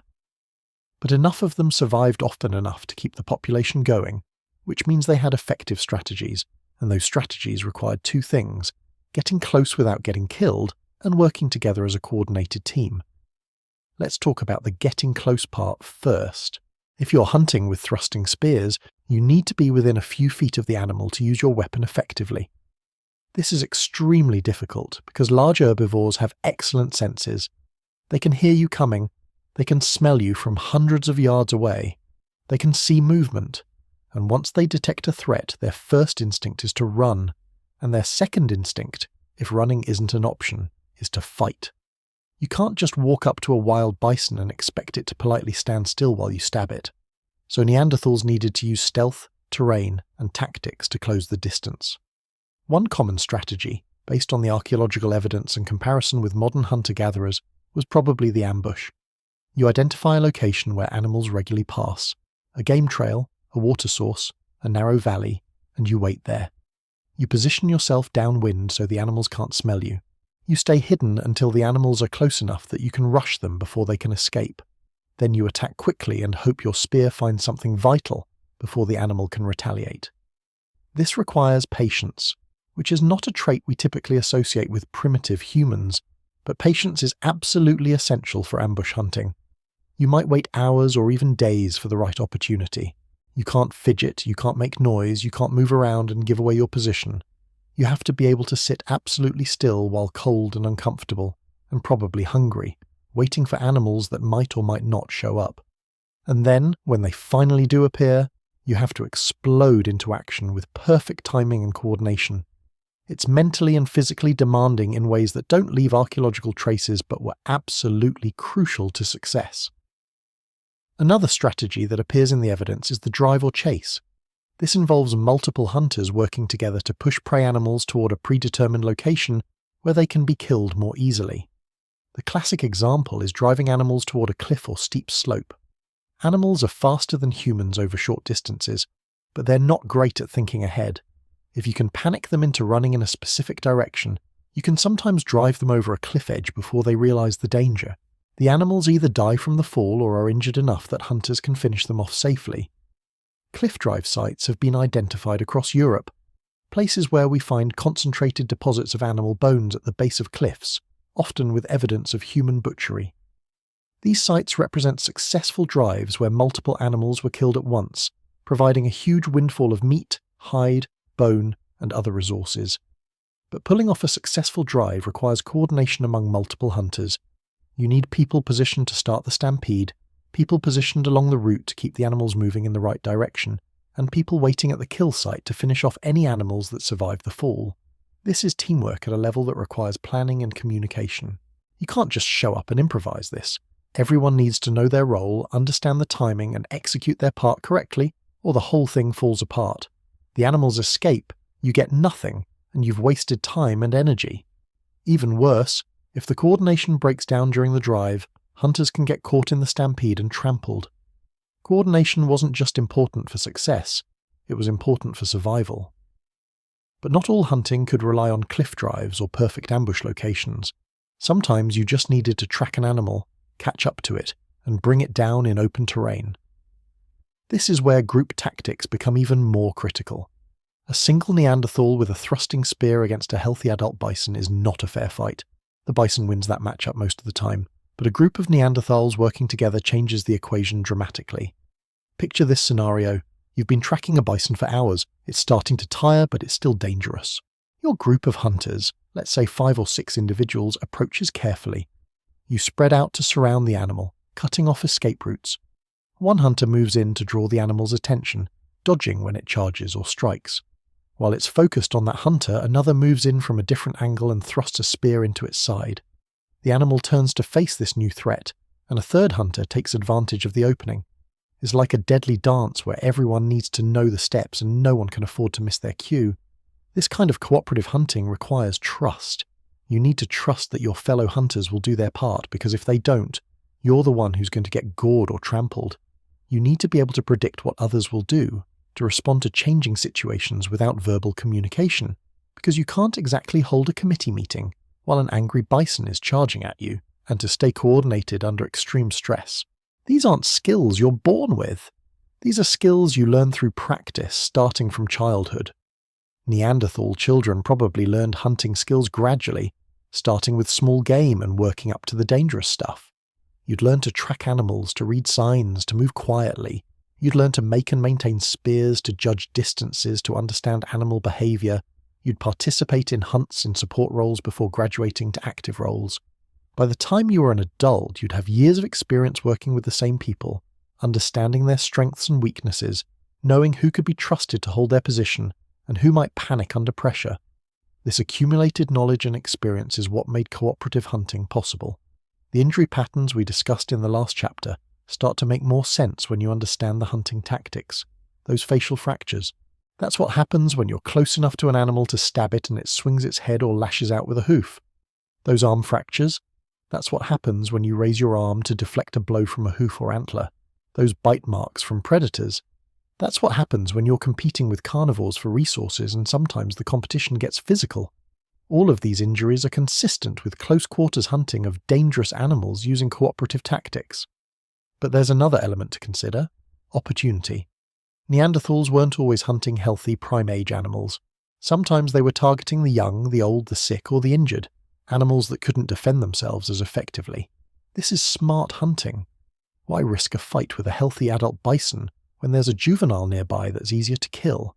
Why chase a fast, healthy deer when there's an injured one that can't run as well?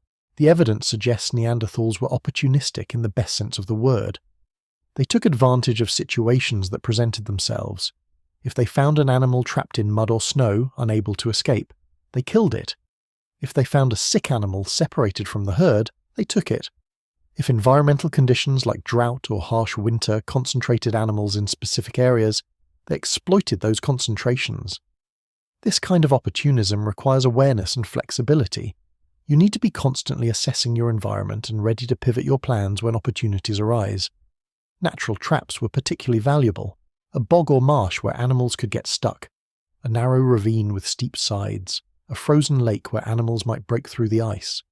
These locations were force multipliers, turning a dangerous hunt into a much safer proposition. An animal stuck in mud can't run away and can't fight effectively. It's still dangerous. A trapped bison can still kick and gore you, but it's vastly less dangerous than a free-ranging one. Neanderthals clearly understood this and sought out these situations when possible. Archaeological evidence for natural trap usage comes from sites where we find concentrated deposits of specific types of animals in geological contexts that suggest trapping. For example, multiple horses found in what was once a boggy area, all killed around the same time, all showing butchery marks. These weren't animals that died naturally and happened to be eaten by Neanderthals. These were animals that got trapped and were killed by hunters who took advantage of the situation. The seasonal nature of resources also played into hunting strategies. Animal behavior changes with seasons. In winter, animals are stressed, food is scarce, and they congregate in areas with better forage or shelter. This makes them more predictable but also more desperate, and potentially more dangerous. In summer, animals are more dispersed but also healthier and faster. Neanderthals needed to adjust their tactics based on these seasonal patterns, which requires knowledge accumulated over years of observation. Migration patterns were another crucial factor.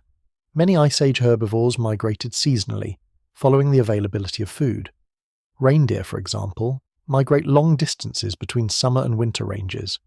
If you know the migration routes and timing, you can position yourself along those routes and intercept animals as they pass.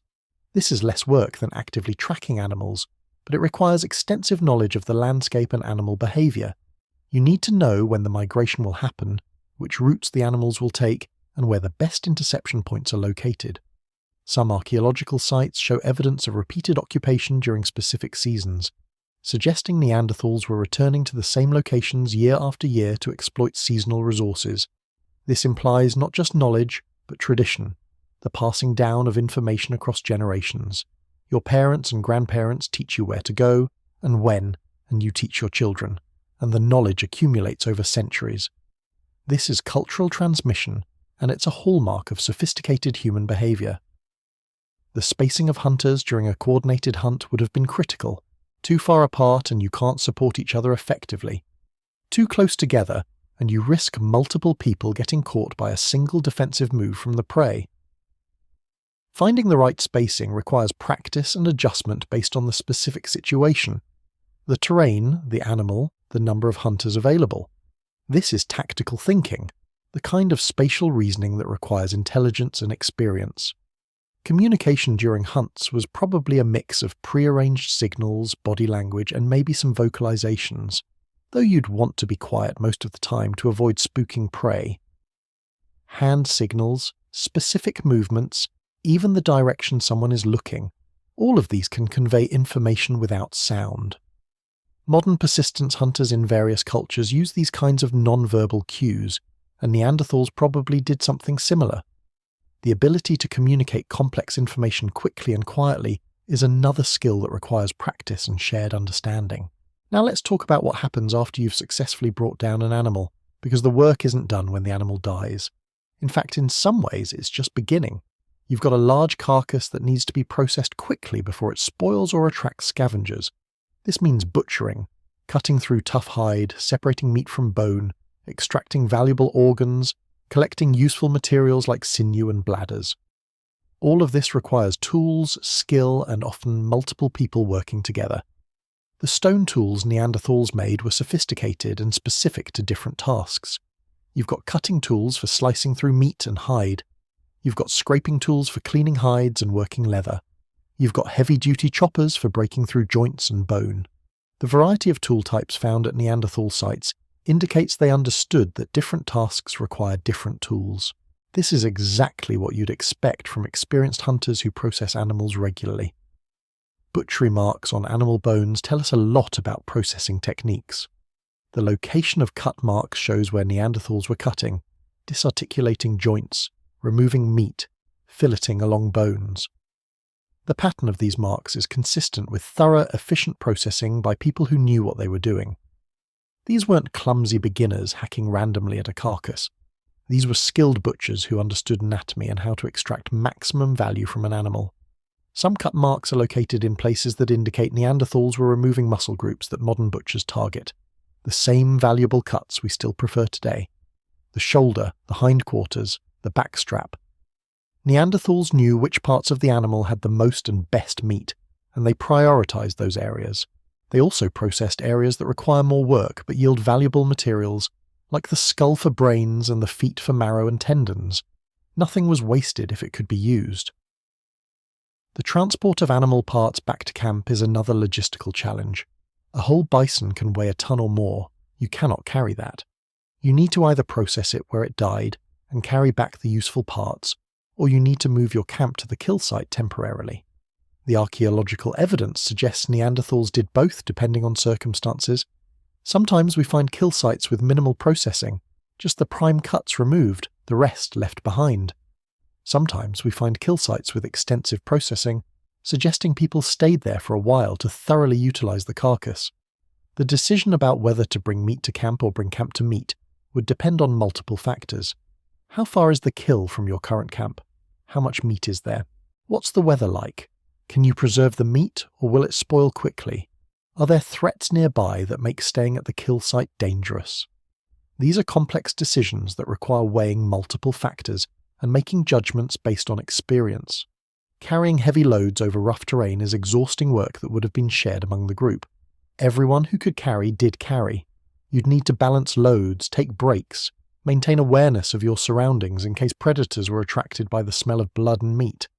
The return trip with meat would be slower and more vulnerable than the outbound journey. This is when you'd be most at risk from scavengers or predators looking to steal your hard-won food.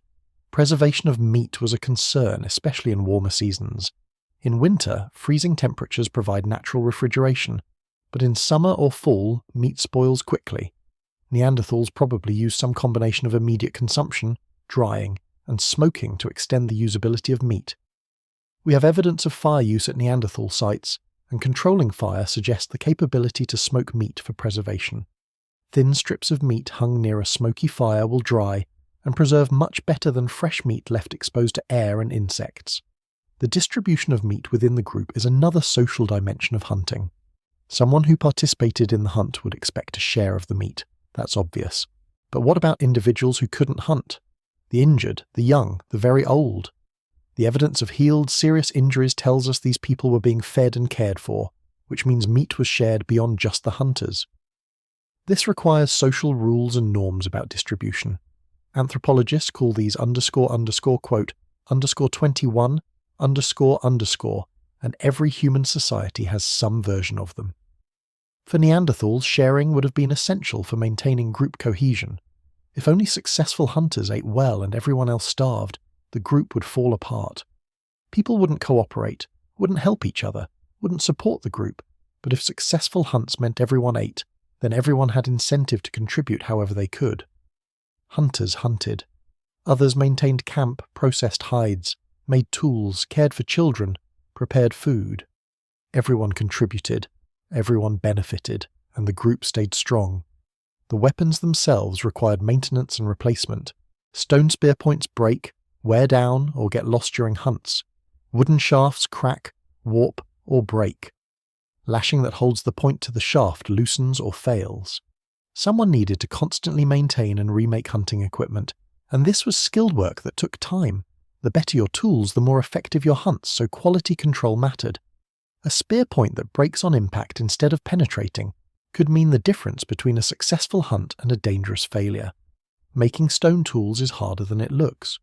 You need to understand the properties of stone, which types fracture predictably, which types hold an edge, which types are too brittle. You need to know how to strike the stone at the right angle, with the right force to remove flakes that have useful shapes. You need to be able to look at a rough piece of stone and visualize the tool inside it. This is a cognitive skill that requires spatial reasoning and planning. It's also a motor skill that requires precise control and coordination. Neanderthals were making tools for hundreds of thousands of years, and their tools show sophistication and refinement over time. Different regions show different tool-making traditions, what archaeologists call quote, _22 __. These are characteristic ways of making tools that are shared across a geographic area and time period. The existence of these traditions tells us that Neanderthals weren't just independently figuring out how to make tools every generation. They were teaching their children, passing down techniques, maintaining cultural traditions. This is social learning, a distinctly human trait that requires language, or at least very sophisticated communication. The strategic use of landscape features for hunting deserves more attention. Neanderthals weren't just randomly wandering until they found prey. They were thinking about terrain, about animal behavior, about how to use the landscape to their advantage. A steep-sided valley becomes a trap if you can block the exits. A river or lake becomes a barrier that limits escape routes. Rocky terrain favors hunters over prey because animals struggle with unstable footing. Learning to read landscape in terms of hunting potential is a skill that requires experience and intelligence. Some sites show evidence of landscape modification, though this is controversial and debated among archaeologists. Possible constructed blinds or barriers made from rocks or wood that would have helped hunters conceal themselves or channel animals in specific directions. If Neanderthals were indeed modifying landscape for hunting purposes, that's another level of planning and effort invested in making hunts more successful. You're not just using the landscape as you find it, you're improving it for your purposes. The question of whether Neanderthals used projectile weapons, spears designed for throwing rather than thrusting, has been debated extensively. The evidence suggests they probably didn't, at least not as a primary hunting tool. The spear points are too heavy, the design is wrong, and we don't have the kind of shoulder injuries you'd expect to see from repeated throwing motions. Later, modern humans developed atlatls and bows that allowed for distance hunting, but Neanderthals seem to have stuck with thrusting spears throughout their existence. Why didn't they develop projectile technology? Maybe they didn't need to. Their tactics were working. They were successfully hunting dangerous game using close-range methods, and while it was dangerous, it was predictable danger that they knew how to manage. Innovation happens when there's pressure to change or when circumstances make new approaches necessary.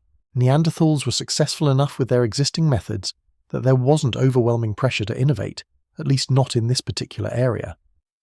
But this also meant they were committed to a high-risk hunting strategy. Every hunt required getting close, putting yourself in danger, accepting the possibility of injury or death. The injury record shows us the cost of this approach. The continued existence of Neanderthals for hundreds of thousands of years shows us it was a sustainable approach. But sustainable doesn't mean safe. It means the benefits outweighed the costs often enough to keep the population viable. The physical demands of this hunting lifestyle connect back to the anatomy we discussed in the first chapter. You need strong bones and powerful muscles to handle the impacts and exertion of close-range hunting. You need good healing capacity because injuries are common. You need endurance to track animals for hours or days. You need cold tolerance because you're often hunting in harsh weather. Everything about Neanderthal anatomy makes sense when you understand their hunting methods, and everything about their hunting methods makes sense when you understand their anatomy. It's all interconnected. Training for this lifestyle would have started young. Children learning to track, to understand animal behavior, to make tools, to work as part of a team. By adolescence, participating in hunts in increasingly important roles. By adulthood, being a fully capable hunter who could be trusted to do their part without supervision. This is a long apprenticeship, years of learning and practice, which means childhood and adolescence weren't just waiting periods before adult life. They were intensive training periods essential for future survival. The psychological aspects of hunting deserve consideration too. Killing large animals is stressful and dangerous. The adrenaline rush, the fear, the need to stay focused and controlled even when an animal is charging at you. These are intense experiences that would affect hunters mentally. Modern hunters often talk about the emotional weight of taking an animal's life, the respect they feel for the prey, the psychological processing required after a kill. Neanderthals would have experienced similar emotions, and they would have needed ways to cope with them, to process them, to maintain mental health in the face of regularly confronting death and danger. Some researchers speculate that ritual or symbolic behavior might have been one way Neanderthals processed the psychological stress of hunting. We have limited but intriguing evidence for symbolic behavior among Neanderthals, possible deliberate burials, use of pigments, collection of unusual objects. Could some of this have been related to hunting rituals? Preparations before hunts, celebrations after successful hunts, ways of honouring prey animals. We can't know for sure, but it's a plausible interpretation. Humans across cultures develop rituals around important activities, and hunting was certainly important to Neanderthals. The success rate of hunts is another important consideration. Not every hunting attempt was successful. Animals escaped. Conditions weren't right. Hunters made mistakes. The archaeological record shows us successful hunts because those are the ones that leave evidence. Kill sites with bones and tools. We don't see the unsuccessful hunts, the days when hunters came back empty-handed, the times when they tracked an animal for hours only to have it escape at the last moment. But those failures happened, probably more often than successes. This means Neanderthals needed strategies for dealing with uncertainty and failure. They needed backup food sources, gathering plant foods, small game, scavenging when opportunities arose. They needed food storage for times when hunts weren't successful. They needed social networks for sharing resources when one group was struggling. All of these buffering strategies required planning and social cooperation beyond just the immediate hunting party. The composition of hunting parties is another question worth considering. Was it always the same individuals, or did people rotate in and out? Were there specialists who were particularly good at certain aspects of hunting, or was everyone expected to be competent at everything? Did women participate in big game hunting, or was there a division of a labour by sex? The archaeological evidence doesn't give us clear answers to these questions, but the injury patterns suggest that whoever was hunting was getting injured at high rates, and both male and female Neanderthals show similar injury patterns, which suggests both were involved in dangerous activities. The coordination required for large-scale cooperative hunting implies some form of leadership or decision-making structure. Someone needed to decide when and where to hunt, how to approach prey, when to attack, how to distribute tasks among hunters. This doesn't necessarily mean formal hierarchy. Many modern hunter-gatherer societies have informal leadership based on experience and skill rather than formal authority. But there needed to be some way to make group decisions and coordinate action, especially in time-sensitive hunting situations where there's no time for lengthy debate. The learning curve for new hunters would have been steep and dangerous. Everyone starts as a beginner, and beginners make mistakes.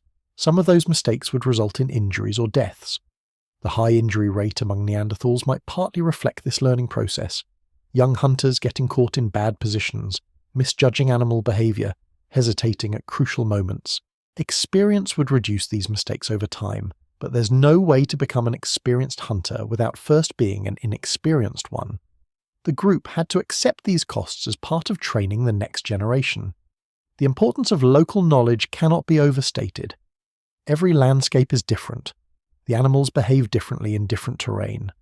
The best hunting locations vary by region. A Neanderthal group that had lived in the same area for generations would have accumulated detailed knowledge about their specific environment, knowledge that couldn't be easily transferred to a different landscape.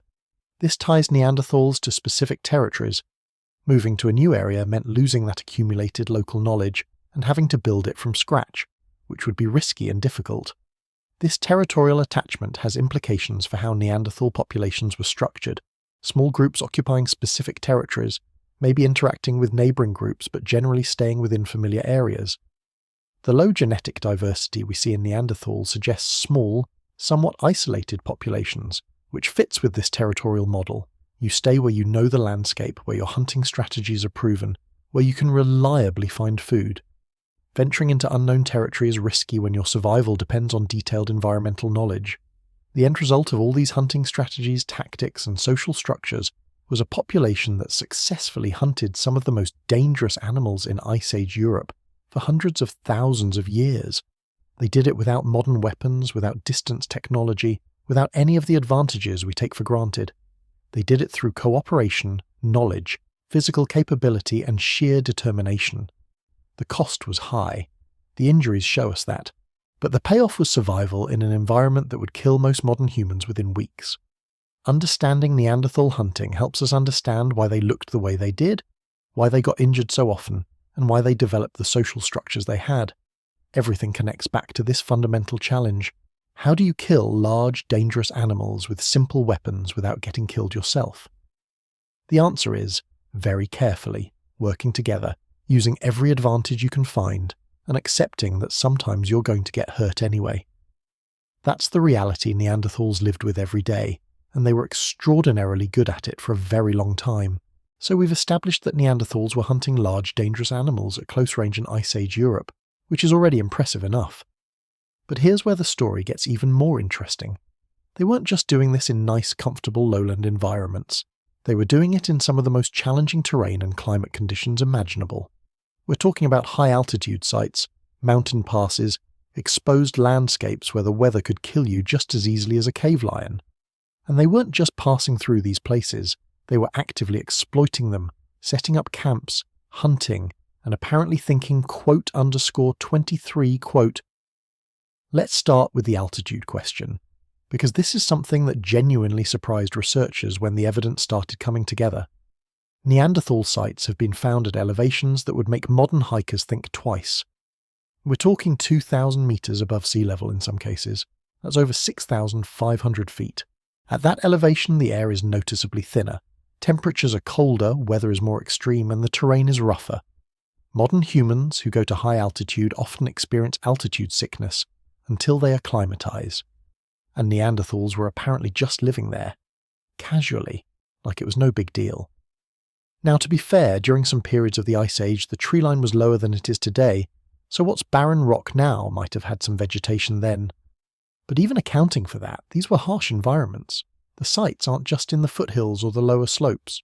They're up in the serious mountains, in places where you need to think carefully about your route, where weather can change rapidly, where a misstep can send you tumbling down a slope. And Neanderthals were bringing down large prey animals in these locations, which means they were confident enough in their abilities to hunt in terrain that already made everything more difficult. The Pyrenees Mountains between France and Spain have yielded several high-altitude Neanderthal sites. The Alps have them too. Even the Zagros Mountains in what's now Iraq show evidence of Neanderthal occupation at significant elevations. These aren't anomalies or occasional desperate ventures into the mountains. These are repeated, sustained patterns of mountain use over thousands of years. Neanderthals knew how to operate in high country, and they did it successfully enough that we find their sites scattered across multiple mountain ranges. Why would anyone choose to hunt in the mountains when there are perfectly good animals in the valleys? Several reasons, actually. First, different animals prefer different elevations. Some species spend summers at high elevation where the vegetation is fresh and insects are less problematic, then migrate to lower elevations for winter. If you know these patterns, you can intercept animals during their seasonal movements. Second, mountain terrain provides natural advantages for hunting. Steep slopes, narrow passes, rocky outcrops, all of these can be used to channel animals or limit their escape routes. A skilled hunter who knows the terrain can use it to compensate for lack of distance weapons. Third, and this is crucial, mountains offer visibility. From a high vantage point, you can see for miles, spot herds of animals, track their movements, plan your approach. Modern persistence hunters often use high ground for exactly this purpose. You climb up, you scout the landscape, you identify targets, then you descend to make your move. Neanderthals probably did something similar. The effort of climbing to altitude pays off in better information about where prey animals are located. But operating at high altitude requires physiological adaptations and behavioral strategies. The thin air means less oxygen with every breath. Modern humans who aren't adapted to altitude experience shortness of breath, fatigue, headaches, and reduced physical performance. Some populations that have lived at high altitude for thousands of years, like Tibetans or Andean peoples, have genetic adaptations that help them process oxygen more efficiently. We don't know if Neanderthals had similar adaptations, but their stocky build and large chest capacity would have helped. More lung volume means more oxygen intake per breath, which is an advantage when the air is thin. The cold at altitude is another challenge. Temperature drops about 3.5 degrees Fahrenheit for every 1,000 feet of elevation gain. At 6,000 feet, it's roughly 20 degrees colder than at sea level. In an Ice Age climate where lowlands were already cold, high altitude would have been brutally frigid. We're talking temperatures that can cause frostbite in minutes if you're not properly protected, winds that can chill you to the bone even through multiple layers, conditions where hypothermia is a constant threat. And Neanderthals didn't have Gore-Tex jackets or insulated boots or hand warmers. They had animal skins and their own built-in adaptations. This is where that compact, stocky Neanderthal body plan becomes a major advantage. As we discussed in the first chapter, a lower surface area to volume ratio means you lose heat more slowly. In extreme cold, this is the difference between survival and death. You're generating heat through muscle activity and metabolism, and your body shape determines how quickly that heat escapes. Neanderthals were built to conserve heat, which made them better suited for extreme cold than more lightly built humans would be. But body shape alone isn't enough. You need clothing, you need shelter, you need fire. The archaeological evidence suggests Neanderthals had all of these, though the details are harder to reconstruct because organic materials don't preserve well. We don't find Neanderthal clothing in the fossil record because leather and fur rot away over tens of thousands of years. But we can infer clothing existed because Neanderthals were surviving in climates where naked humans would die of exposure in hours. The stone tools include scrapers specifically designed for processing hides, which is what you'd use to prepare animal skins for clothing. Making functional cold weather clothing from animal hides is skilled work. You need to remove the flesh and fat from the skin without damaging it. You need to tan or otherwise preserve the hide so it doesn't rot. You need to cut it into pieces and join those pieces together into garments, which requires some kind of fastening system. Could be sinew stitching, could be knotting, could be simple wrapping and tying. We have limited evidence for Neanderthal sewing technology, but some awl-like tools that could have been used to punch holes in leather have been found. Whether they were actually stitching in the way we'd recognise or using some other joining method, they were clearly making something to wear. The quality of your clothing matters enormously in extreme cold. Poorly made garments let wind through, let moisture in, don't insulate effectively. Well-made garments can keep you alive in conditions that would otherwise be lethal. Neanderthals spending extended periods at high altitude in Ice Age winters needed well-made clothing, which means they needed skilled hide processors and garment makers. This is specialised knowledge that takes time to learn and practice to perfect. Not everyone in a group would be equally skilled at it, which implies some division of labour and teaching of craft skills. Footwear deserves special mention because your feet are particularly vulnerable to cold. Frostbite hits extremities first, and feet that are in constant contact with cold ground lose heat rapidly. Wrapping your feet in fur or leather provides some insulation, but you need something more robust if you're going to be walking long distances over rough terrain. Modern humans have developed incredibly sophisticated footwear technology over thousands of years. Neanderthals would have had something much simpler, but they needed something. The archaeological evidence doesn't preserve Neanderthal shoes, but the logic of surviving in their environment demands they existed in some form. Shelter becomes critical in mountain environments. You can't just sleep out in the open when it's well below freezing with wind cutting across exposed slopes. Caves and rock shelters are ideal when available, and many Neanderthal sites are in caves or under rock overhangs. These provide protection from wind and precipitation, retain heat better than open air, and are defensible against predators. But caves aren't always available exactly where you need them, And even caves can be cold and drafty. You need fire to make them livable. Fire is a game changer for cold weather survival. It provides warmth, light, a way to cook food, and psychological comfort. We have extensive evidence that Neanderthals controlled fire, hearths, burned bones, charcoal deposits at sites across their range.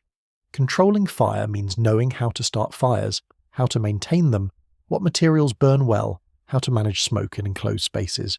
It's a sophisticated skill set that Neanderthals clearly possessed. In mountain environments, fire isn't just convenient, it's essential. Without it, you simply cannot survive prolonged cold exposure. But maintaining fire in mountains comes with challenges. Wood may be scarce at high elevation, especially above the tree line. You might need to carry fuel with you or use alternative materials like dried dung or brush. Damp wood from snow or rain won't burn well. Wind can blow out your fire if it's not protected. You need to balance ventilation. Too much, and the fire goes out, or doesn't generate enough heat. Too little, and smoke accumulates dangerously. Managing fire in difficult conditions is a skill that requires experience and problem solving. The logistics of mountain hunting expeditions would have been complex. You can't just wander into the mountains on a whim. You need to prepare. You need appropriate clothing and footwear. You need food for the journey because you can't count on finding food immediately. You need tools and weapons. You need fire-starting materials. You need knowledge of routes and destinations. This is expedition-level planning, the kind of thing that requires forethought and preparation. Groups heading into the mountains might have stayed for days or weeks, following animal movements or exploiting seasonal resources. This means establishing temporary camps at altitude, storing supplies, caching equipment, creating markers or mental maps of the landscape. You need to know how to find your way back, which in mountain terrain with limited visibility during storms or snowfall can be genuinely challenging. Navigation without GPS or even compasses requires landmark recognition, sun and star orientation, understanding of terrain features. Get lost in the mountains and you die. Neanderthals didn't get lost often enough to prevent them from repeatedly using mountain environments, which means they had effective navigation strategies. The physical demands of mountain travel cannot be understated. Walking uphill at altitude while carrying equipment is exhausting. Your legs burn, your lungs heave, your heart pounds. Modern hikers with lightweight synthetic gear and energy bars find it challenging. Neanderthals with heavier equipment and no guaranteed food supply were doing it regularly. Their robust build wasn't just for hunting, it was also for this kind of sustained physical exertion in difficult conditions. Strong legs, good cardiovascular capacity, efficient metabolism, all crucial for mountain work. Descending is almost as challenging as ascending, just in different ways. Going downhill puts tremendous stress on knees and ankles, and the risk of falls increases. Carrying heavy loads of meat from a successful hunt while descending steep slopes is treacherous. One wrong step and you're tumbling, potentially breaking bones or losing your cargo. The injury patterns we discussed earlier might include some casualties from mountain accidents, though it's hard to distinguish a fall injury from a hunting injury in the skeletal record. Now let's shift to the diet question, because this connects to the mountain and cold adaptation story in important ways. For a long time, the prevailing view of Neanderthals was that they were hypercarnivores, almost exclusively meat-eaters who depended entirely on large game. This fit with the evidence of big game hunting we've discussed, and with the harsh environment they lived in. In Ice Age Europe, plant foods would have been limited, especially in winter and at high elevations, so it made sense that Neanderthals were eating mostly meat. But as research techniques have improved and new sites have been excavated, the picture has gotten more complicated and more interesting. Turns out Neanderthals weren't quite the one-dimensional meat-eaters we thought they were. They were actually much more flexible and opportunistic in their diet than the stereotype suggested, and this flexibility was probably crucial to their survival in variable environments. Let's start with the evidence. Chemical analysis of Neanderthal bones, specifically stable isotope analysis, can tell us about long-term diet. Different foods have different isotopic signatures, and these signatures get incorporated into bone as it forms. Analysis of Neanderthal bones shows they were definitely eating a lot of meat, particularly large herbivores. The isotope values place them at the same trophic level as large carnivores like hyenas and wolves, so the hypercarnivore label isn't totally wrong. Meat was clearly a major part of their diet. But there's more to the story. Dental calculus, that hardened plaque we mentioned earlier, preserves microscopic traces of food particles. When researchers started examining Neanderthal dental calculus with modern techniques, they found plant microfossils, starch grains from various plant species, phytoliths from grasses, traces of nuts and seeds. This is direct evidence that Neanderthals were eating plant foods, not just occasionally but regularly enough to leave traces in their dental plaque. The plant species identified vary by location and time period, which makes sense. You eat what's available in your environment. Mediterranean Neanderthals show evidence of eating dates, legumes, nuts. Northern Neanderthals show traces of pine nuts, grass seeds, various root vegetables. Some of these plants are starchy, providing significant calories. Others might have been medicinal. There's evidence of chamomile and yarrow, plants that have anti-inflammatory and pain-relieving properties. Whether Neanderthals were deliberately using these as medicine or just eating them as food, we can't be certain, but it's intriguing. The processing of plant foods requires different tools and techniques than processing meat. Grinding stones for processing nuts or seeds, containers for carrying and storing plant materials, knowledge of which plants are edible and which are toxic, when and where to find them, how to prepare them. This is specialized knowledge that needs to be learned and transmitted. The fact that Neanderthals were successfully incorporating plant foods into their diet suggests they had this knowledge base. But plant foods in Ice Age Europe would have been highly seasonal. Spring and summer might offer a variety of plants, roots, nuts and berries. Fall could provide nut crops and late-season fruits. Winter would offer very little plant food, especially in northern or high-altitude regions. This means Neanderthals needed to adjust their diet seasonally, probably relying heavily on meat in winter and incorporating more plant foods when available in warmer months. This kind of seasonal dietary flexibility requires planning and knowledge of annual cycles. Now here's where things get really interesting: evidence of aquatic resource use. For years, the assumption was that Neanderthals didn't exploit marine or freshwater resources, that this was something only modern humans did. But recent excavations have challenged this view.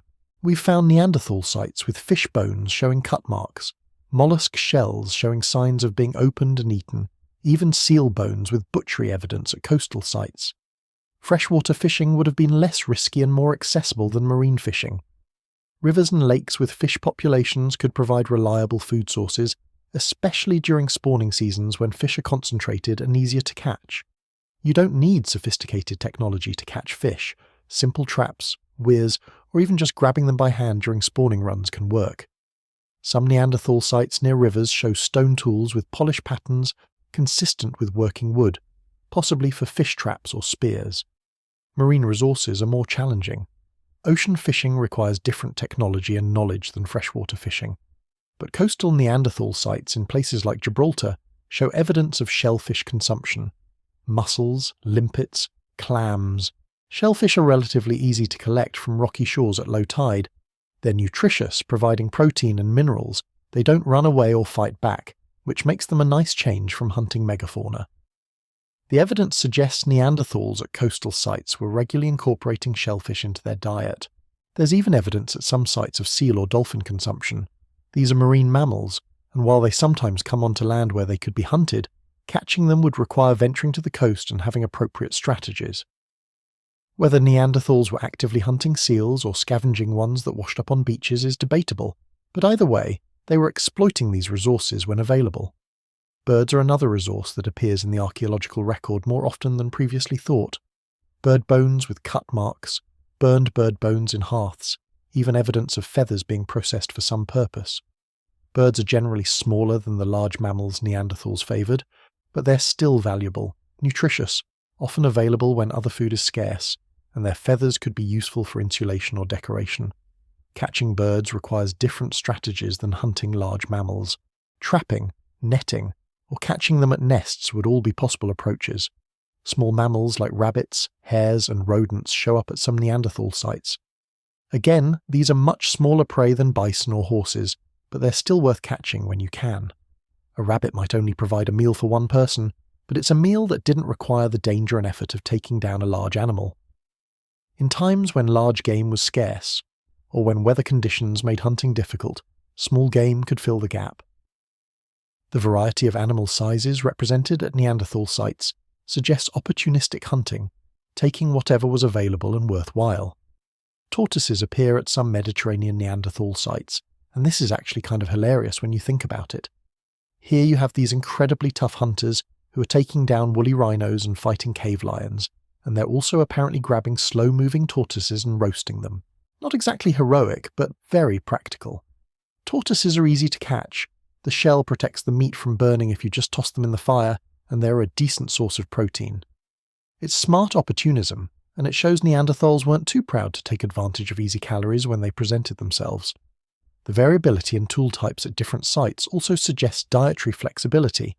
Some sites have tool assemblages dominated by large cutting and scraping tools appropriate for processing big game. Other sites have more small, delicate tools suitable for detailed work on smaller animals or plant processing. The toolkit varies with the local ecology, which means Neanderthals were adapting their technology to the resources available.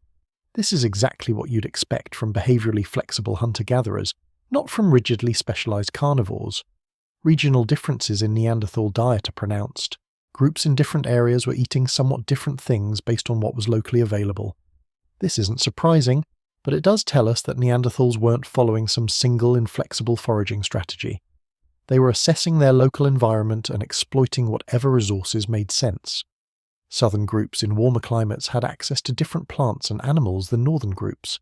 Coastal groups could exploit marine resources. Mountain groups had access to different prey species than lowland groups. This regional variation in subsistence strategies suggests cultural transmission of knowledge about local environments.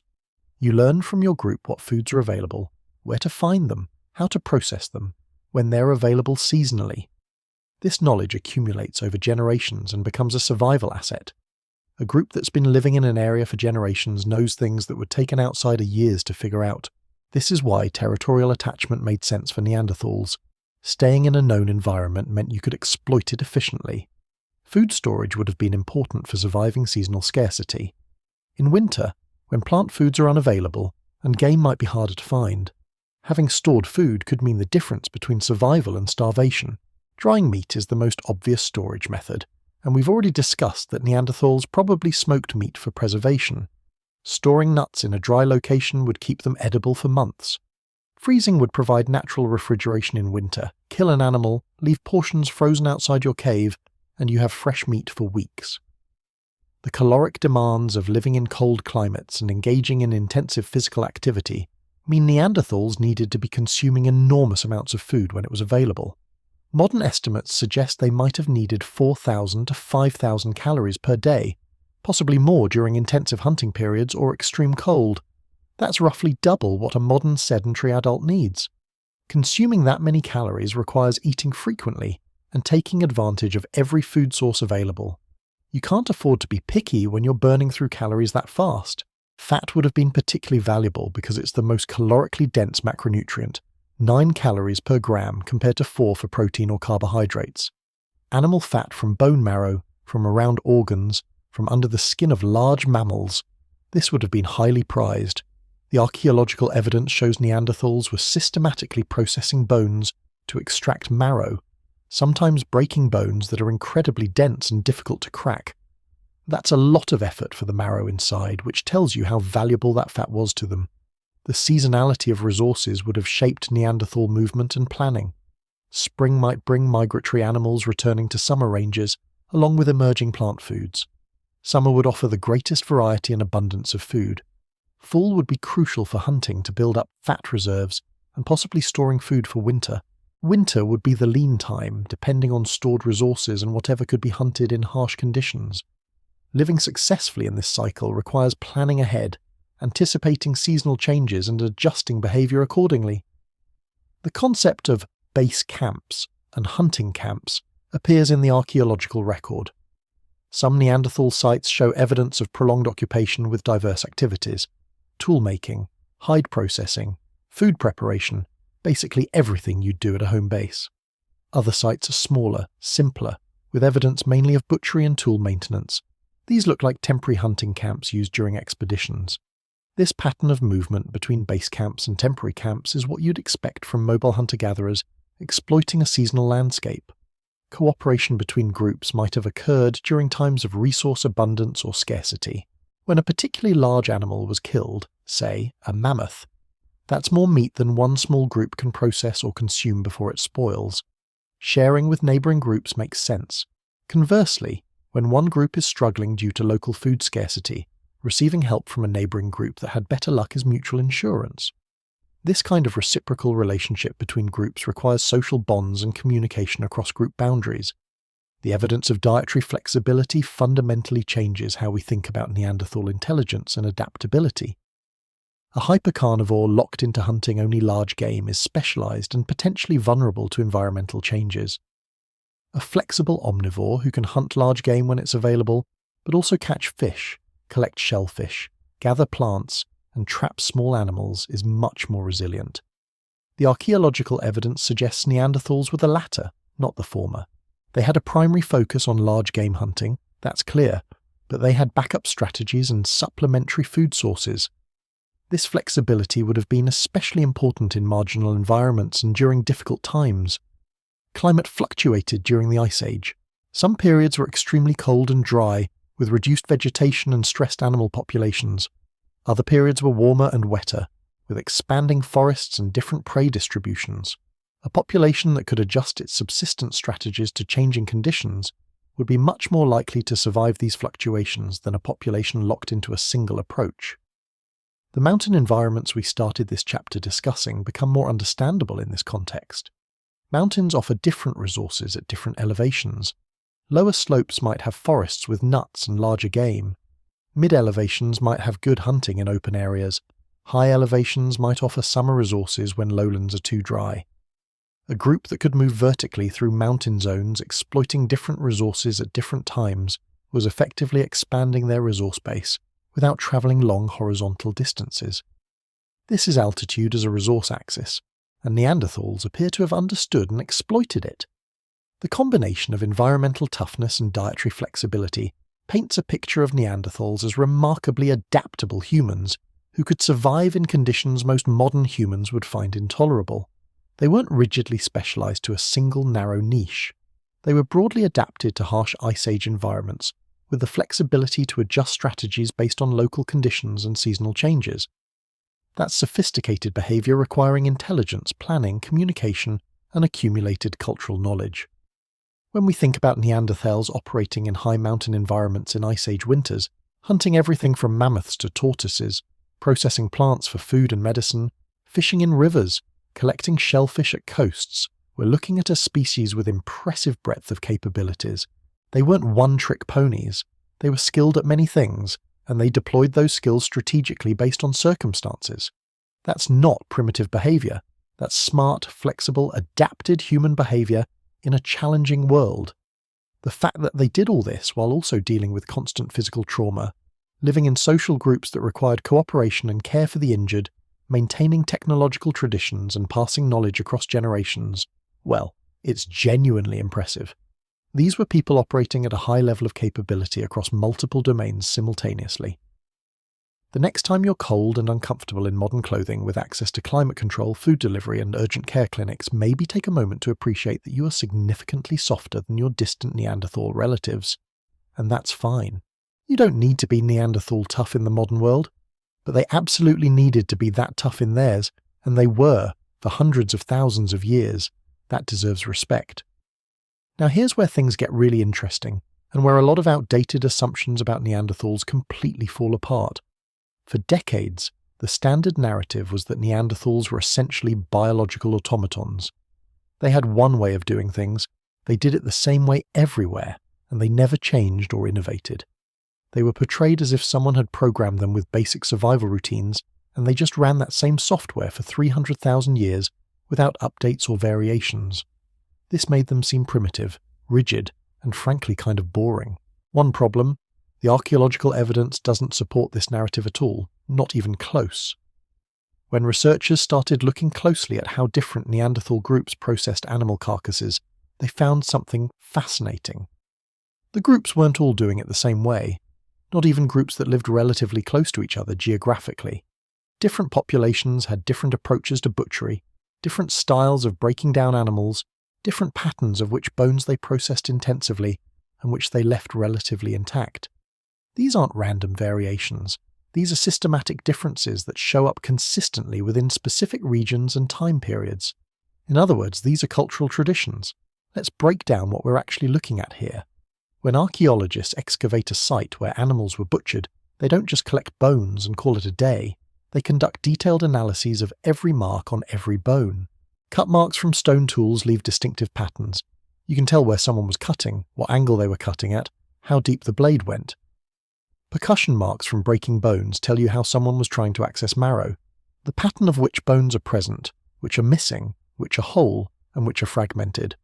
All of this tells a story about how the animal was processed. And what researchers found is that different Neanderthal populations told different stories. Some groups were doing very intensive processing, breaking bones into tiny fragments to extract every bit of marrow and grease. We're talking about bones that are smashed so thoroughly that you can barely identify what they originally were. This is labour-intensive work that extracts maximum nutritional value, but requires significant time and effort. Other groups were doing more standardised processing, systematic disarticulation at joints, removal of major muscle groups, but leaving many bones relatively intact. This is efficient and gets you the prime cuts without spending hours pulverising every bone. Neither approach is wrong or primitive. They're different strategies with different trade-offs.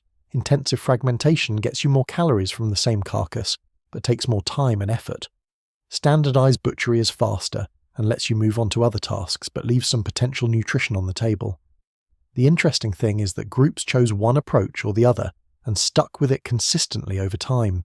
This isn't people randomly deciding how to butcher today. This is learned tradition passed down through generations. The evidence for this comes from comparing sites within the same region over long time periods. If butchery patterns were just practical responses to immediate circumstances, you'd expect a lot of variation even within a single site as conditions changed.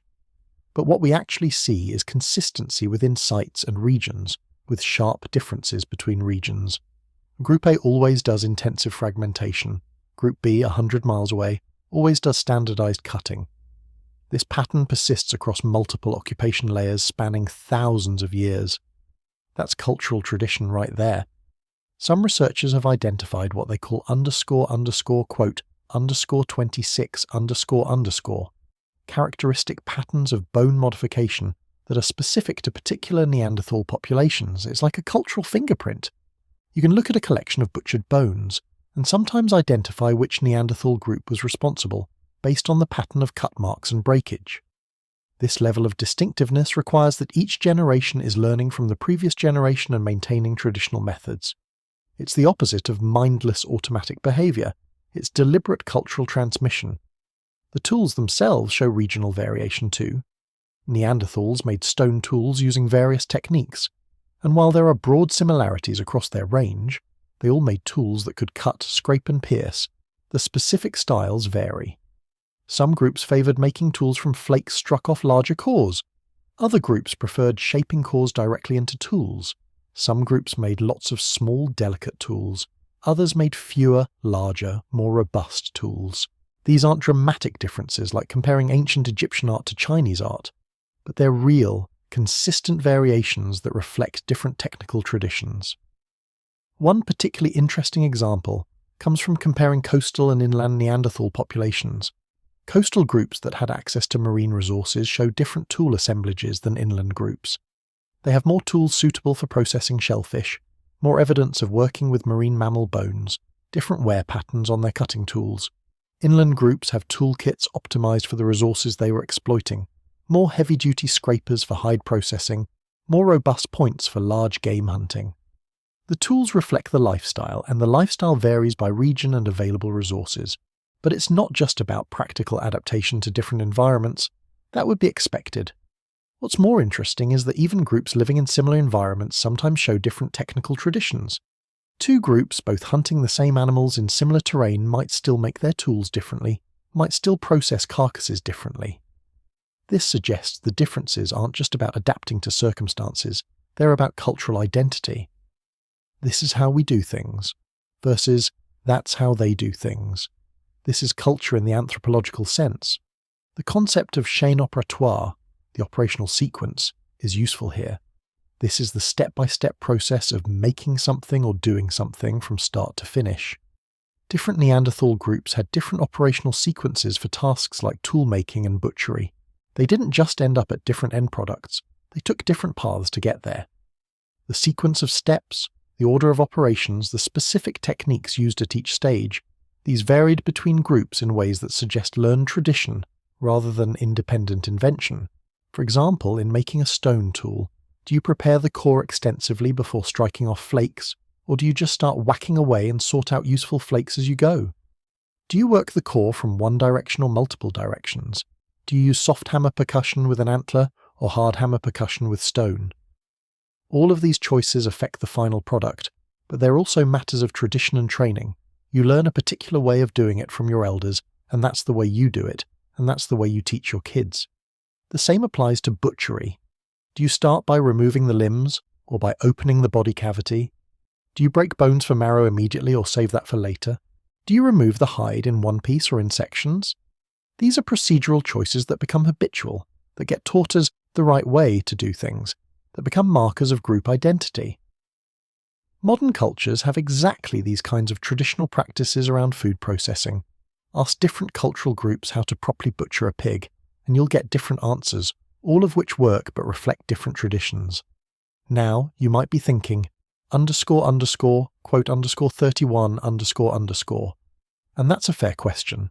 The answer is that when you see systematic, persistent differences between groups that aren't explained by environmental differences, that's the hallmark of cultural variation. If everyone living in cold climates independently figured out the same optimal way to process animals, you'd expect convergence. Everyone would end up doing it the same way. Instead, we see diversity.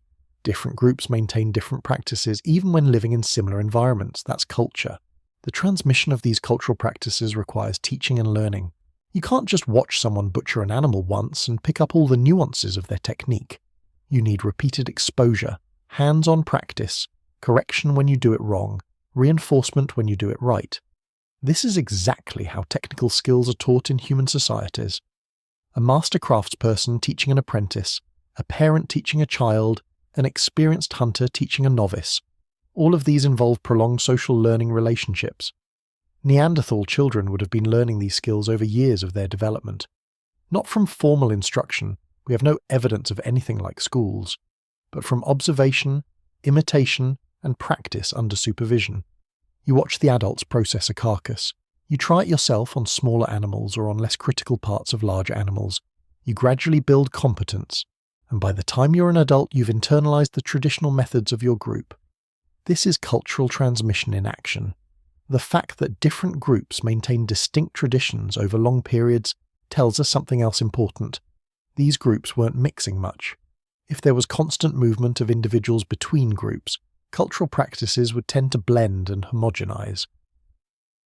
The maintenance of distinct regional traditions suggests that Neanderthal groups were somewhat territorial, that individuals typically stayed with their natal group, or moved only to nearby related groups. This fits with the genetic evidence suggesting small, somewhat isolated populations. But isolation doesn't mean complete lack of contact. There's evidence that neighbouring Neanderthal groups were aware of each other and possibly interacting. Some sites show mixtures of technical traditions, suggesting either contact between groups or movement of individuals. Some stone tools show characteristics of two different regional styles combined, which might indicate someone learned one tradition and then encountered another and integrated elements of both. This is exactly what happens in human cultures when groups interact. Ideas, techniques, and traditions spread and blend, but not so completely that all distinctions disappear. The geographic patterning of cultural traditions is also interesting. Some technical styles are found across broad regions, suggesting large-scale cultural units, groups that shared traditions and possibly considered themselves related in some way. Other styles are highly localized, found only at a few sites in a small area. This creates a nested hierarchy of cultural identity. You've got your immediate group with its specific practices, which is part of a larger regional tradition, which might share some features with an even broader cultural sphere. This is exactly the pattern you see in ethnographically documented hunter-gatherer societies. Material culture beyond stone tools and butchered bones is harder to preserve, but we have tantalizing hints of other cultural practices. Some Neanderthal sites show evidence of pigment use: ochre, manganese dioxide, materials that could be used for colouring things. What were they colouring? We don't know for sure. Possibilities include body decoration, hide decoration, marking objects, symbolic communication. different sites show different patterns of pigment use, which might reflect different cultural practices around colour and decoration. There's also evidence that Neanderthals were collecting unusual objects, shells from distant beaches found inland, attractive stones or crystals with no functional purpose, raptor talons that show evidence of being modified or worn. These objects might have had symbolic significance, might have been decorative, might have been markers of identity or status. The fact that different sites show different collections of unusual objects suggests group-specific preferences and traditions. Some researchers argue that Neanderthals practiced deliberate burial of the dead, though this is controversial and debated. What's not controversial is that some Neanderthal remains are found in positions and contexts that seem unusual for natural death and accumulation. Bodies in cave alcoves, sometimes with what might be grave goods, sometimes in positions suggesting deliberate placement. If Neanderthals were burying their dead, that's culturally significant behaviour. And if burial practices varied between groups, some burying, some not, or different burial styles, that would be another dimension of cultural diversity. Let's talk about living spaces, because this is where cultural differences become really visible, and where we can see the social organisation playing out. When archaeologists excavate a well-preserved Neanderthal occupation site, they're not just finding random scatters of bones and tools, they're finding patterns, areas where tools were made, areas where animals were butchered, areas where fires were maintained, areas where people slept. The spatial organisation of these activities tells us about how Neanderthals structured their daily lives and how they used space socially. The best preserved sites are caves and rock shelters where sediment has built up over time, preserving the living floor more or less as it was when people occupied the space. Modern archaeological techniques can map out these sites in incredible detail, recording the position of every stone tool, every bone fragment, every charcoal speck, every piece of evidence. When you plot all of this spatially, patterns emerge. One of the most striking patterns is that Neanderthal living spaces weren't just chaotic dumps where everything was mixed together. They were organised. Hearths, fire pits, are typically central to the occupied area. Makes sense. Fire provides light, warmth, and a focus for social activity. Around the hearths, you find evidence of the activities that happened there: cooking, tool maintenance, hide processing. Further from the hearths, you find different activity areas with different debris patterns. Tool-making areas are identifiable by concentrations of stoneworking debris. Flakes, chips, broken tools, cores. These areas are often near hearths but slightly offset, positioned where the light is good but where you're not right in the smoke. Makes sense if you've ever tried to do detail work in poor light or in a smoky environment. The positioning suggests Neanderthals were thinking about optimal working conditions and choosing their spots accordingly. Butchery areas are identifiable by concentrations of animal bones with cut marks, often with more heavy-duty tools nearby for breaking bones and working with carcasses. These areas are sometimes at the periphery of the living space, possibly because butchering large animals is messy and you don't necessarily want to do it right next to where you're sleeping. Or they might be closer to hearths if the processing involves cooking or rendering fat. The location of butchery areas varies between sites, which might reflect different organisational preferences or different practical constraints. Sleeping areas are the hardest to identify because they leave the least archaeological trace. People don't generally drop tools or bones while they're sleeping. But there are negative spaces in the debris pattern, areas where there's relatively little material but that are positioned in sheltered spots away from drafts and smoke. These are likely where people bedded down. Some sites show evidence of possible bedding materials, concentrations of vegetation or arrangement of stones that might have been used to create sleeping platforms. Not exactly memory foam mattresses, but better than sleeping directly on cold stone or dirt. The repeated patterns across different Neanderthal sites suggest this spatial organisation wasn't random or accidental. There were preferences, rules, traditions about how to organise living space. Fire goes here, tools are made over there, butchery happens in that area, sleeping is in these spots. This is exactly what you'd expect from socially organised humans with cultural practices about domestic space. Every human culture has norms about how to arrange living areas, what activities happen where, who sits or works in which spots. Neanderthals had these norms too. But here's what's really interesting. The specific patterns vary between sites and regions. Not every Neanderthal site has the same spatial organisation. Some sites have hearths clustered together in the centre with activities radiating outward. Other sites have multiple separate hearths with distinct activity zones around each one, suggesting the space was divided among different family units or work groups. Some sites show very clear separation between different activity areas, like separate rooms in a house. Others show more fluid, overlapping use of space. These differences aren't random. Sites in the same region and time period tend to show similar organizational patterns. Sites from different regions or different time periods show different patterns. This suggests cultural traditions about how to organize living space, passed down within groups but varying between groups. __quote_32 __ versus __ _33 __. It's the domestic equivalent of different butchery traditions, different ways of doing things that work fine but reflect group identity and learned tradition. The size and density of occupation sites also varies. Some Neanderthal sites are small, suggesting occupation by a single family group or small band, maybe 10 to 20 individuals. Other sites are larger, with evidence of multiple hearths and extensive activity areas, suggesting larger groups or longer occupation or both. The group size preferences might have varied regionally, with some populations living in smaller, more dispersed units, and others aggregating into larger groups. The duration of occupation varies too. Some sites show evidence of brief visits, a single hearth layer, limited debris, suggesting people stayed for a few days or weeks then moved on. Other sites show repeated occupation over long periods, multiple hearth layers, extensive debris accumulation, suggesting people returned regularly to the same spot, possibly seasonally, over years or even generations. These different patterns of site use reflect different mobility strategies and different ways of exploiting the landscape. Now let's think about what all this spatial organization implies for social dynamics. If you're organizing living space with distinct activity areas, you're coordinating behavior among multiple individuals. Everyone needs to know where things happen, needs to respect the organization, needs to maintain the system. This requires communication and social rules. __quote_34 __. Maintaining spatial organization over extended occupations requires sustained social coordination.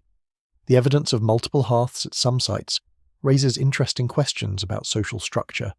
Were separate hearths used by separate family units, by work groups? Did different hearths have different functions? One for cooking, one for heating, one for tool heat treatment? The spacing between hearths might tell us about social relationships. Hearths placed close together suggest close social bonds. Hearths more widely separated might suggest more social distance or functional separation. Some researchers have tried to estimate group sizes based on site size and hearth numbers. The estimates are rough, but they generally suggest groups of 10 to 30 individuals at a time occupying sites. This is consistent with typical hunter-gatherer band sizes, small enough that everyone knows everyone, large enough to have sufficient labour and diversity of skills, but not so large that coordination becomes impossible or resources are depleted too quickly. If different Neanderthal populations had different typical group sizes, that would be another dimension of cultural variation. The maintenance of living spaces suggests people were staying put long enough to care about cleanliness and organisation. If you're just camping overnight, you don't bother organising much. You light a fire, you eat, you sleep, you leave. But if you're staying for weeks or months, you start thinking about where to put the trash, how to keep your tools organised, where to do messy tasks so they don't contaminate everything else.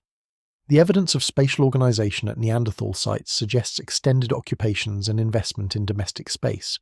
Some sites show evidence of space being cleaned or maintained. Fewer small debris items in certain areas, concentrations of waste in specific disposal spots, possible sweeping or clearing actions. This is housekeeping basically, keeping your living area functional and pleasant.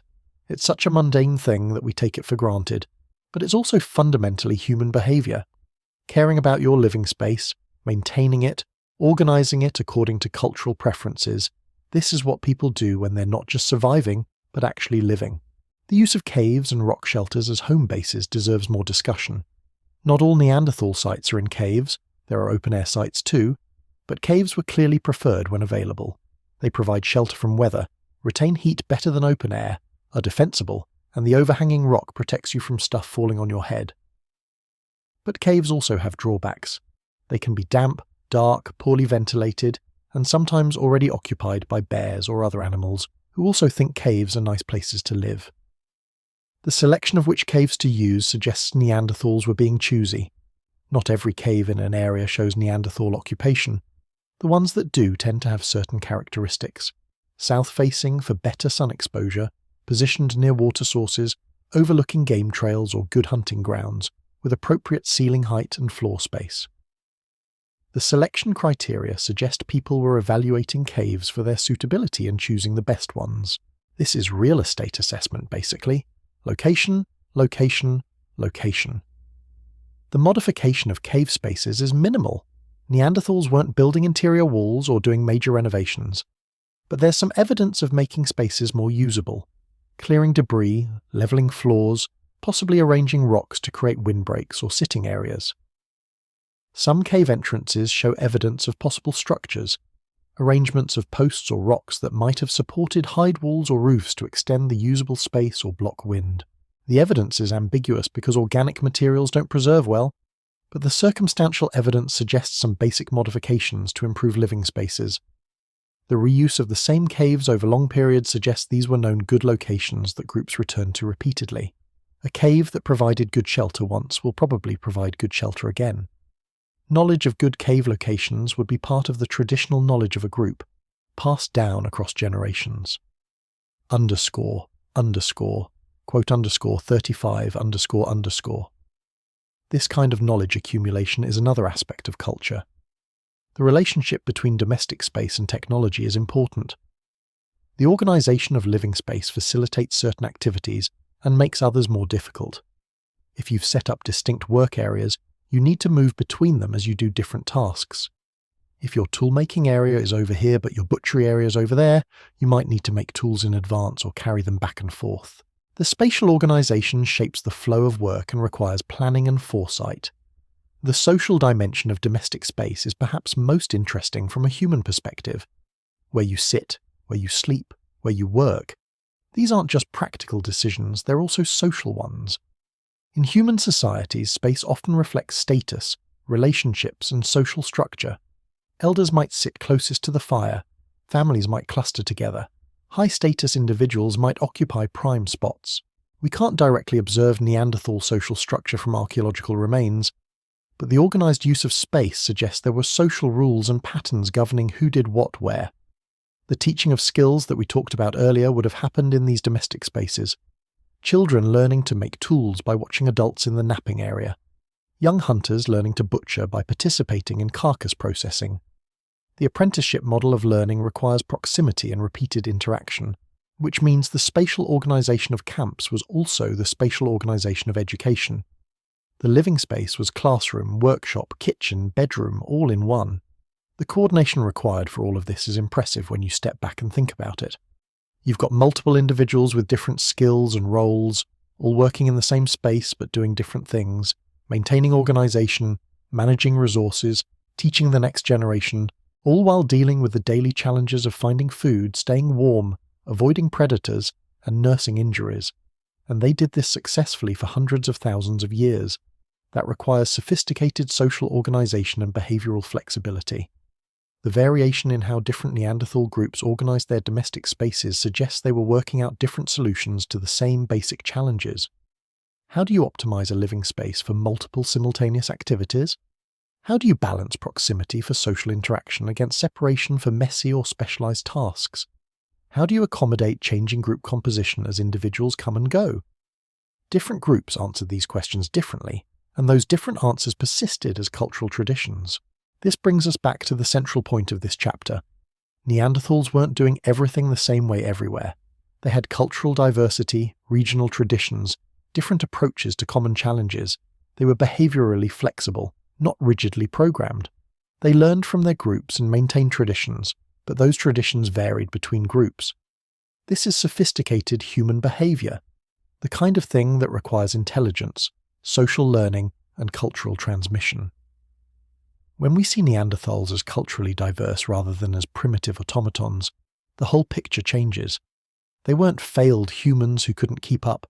They were successful humans with their own ways of doing things, their own traditions, their own cultural identities. Those traditions were different from ours, but that doesn't make them inferior. It makes them interesting. worth studying, worth respecting, as different solutions to the challenge of being human in a harsh world. The archaeological evidence for cultural diversity among Neanderthals has been accumulating steadily over the past few decades, but it doesn't always make it into popular consciousness. The old stereotype of Neanderthals as primitive cave dwellers persists even though the evidence contradicts it. Maybe that's because the truth is more complex and harder to capture in a simple narrative. Or maybe it's because acknowledging Neanderthal cultural sophistication means acknowledging they were more like us than we want to admit.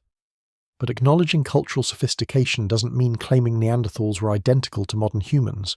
They weren't. They had different technological capabilities in some areas. Their material culture was less elaborate in certain respects. They don't show the kind of symbolic explosion that characterizes early modern humans in some regions. But culture isn't just about making art or elaborate tools. Culture is also about how you organize your life, how you do everyday tasks, how you teach your children, how you structure your social world. And in those domains, Neanderthals were clearly cultural beings. The diversity of Neanderthal cultural practices is probably just the tip of the iceberg. We can only see what preserves archaeologically: stone tools, butchered bones, spatial patterns, the occasional hint of symbolic behavior. But culture includes so much more. Language, stories, beliefs, rituals, kinship systems, social norms, personal relationships. None of this preserves in the archaeological record, but all of it was probably there in some form. Neanderthal cultures were probably rich and complex in ways we can only imagine. Different Neanderthal groups probably had different social structures, different kinship systems, different ways of managing relationships within and between groups. Some might have been more egalitarian, others more hierarchical. Some might have had strict rules and traditions, others more flexibility. Some might have been more open to outsiders, others more insular. We can't know the details, but the archaeological evidence of cultural diversity suggests that social diversity was probably there too. The point is, when we look at Neanderthals through the lens of cultural diversity rather than through the lens of primitive uniformity, we see humans. Not exactly like us, but not fundamentally different either. Humans working out how to live in challenging environments, developing traditions, teaching their children, maintaining social groups, solving problems. The same basic challenges every human society faces, just with different environmental pressures and different technological baselines. So next time you hear someone dismiss Neanderthals as primitive cave people, who all acted the same way, you can mentally insert about 50,000 words of nuanced archaeological evidence, showing that they were actually culturally diverse, behaviorally flexible, socially sophisticated humans who happen to look different and live in a different time. And maybe, just maybe, we should be learning from their example of successful long-term adaptation rather than looking down on them from our position of temporary technological advantage. Because they survived and thrived for 300,000 years, our species is barely 200,000 years old. Who's really the more successful human variant? That's still an open question. We've talked a lot about Neanderthal injuries, and honestly the catalogue of trauma is pretty horrifying. Broken bones, crushed skulls, missing limbs, damaged eyes and ears. It reads like a medical disaster report. But here's what we haven't fully addressed yet. The fact that these people survived. Not just survived the initial injury, but survived long enough for bones to heal, for wounds to close, for their bodies to adapt to disabilities. And here's the thing that should make you pause and reconsider everything you thought you knew about Neanderthals. They couldn't have done that alone. Let's start with the most dramatic example we've already mentioned. Shanidar 1, the individual from Iraq with basically every injury imaginable. This person had a withered or amputated right arm, meaning they were one-armed for years before they died. They were probably blind or partially blind in one eye from a healed facial fracture. They had significant leg injuries, they possibly had hearing loss, and they lived to be somewhere in their 40s, which was genuinely old for a Neanderthal. Not just survived to their 40s, lived with all these disabilities in Ice Age conditions with no modern accommodations whatsoever. Now, think about what it takes to survive with one arm in a modern context. It's challenging but doable, because we've structured our world to be accessible. We have prosthetics, adaptive equipment, disability services, social support systems, not to mention the fact that you don't need two functional arms to operate a computer or drive a car or buy food at a grocery store. But Shanidar 1 didn't have any of that. They lived in a world where survival depended on physical capability, where you needed to hunt or gather food, where you needed to make tools with your hands, where you needed to defend yourself from predators. A one-armed person in a Neanderthal context cannot hunt large game effectively. They probably can't make stone tools efficiently.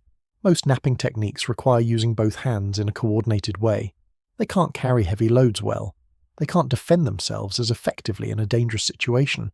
They're fundamentally dependent on other people for survival. And yet Shanidar 1 survived for years, probably decades, with these disabilities, which means other people were taking care of them, consistently, long-term, without modern social services or government programs requiring them to do so. This isn't a one-off anomaly either. Multiple Neanderthal skeletons show evidence of healed serious injuries that would have required prolonged care during recovery. There's an individual from La Chapelle-aux-Saints in France who had severe arthritis and had lost most of their teeth. Eating without teeth is difficult, especially when your diet is heavily meat-based. You can't just mash up everything into a smoothie when your technology consists of rocks and sticks.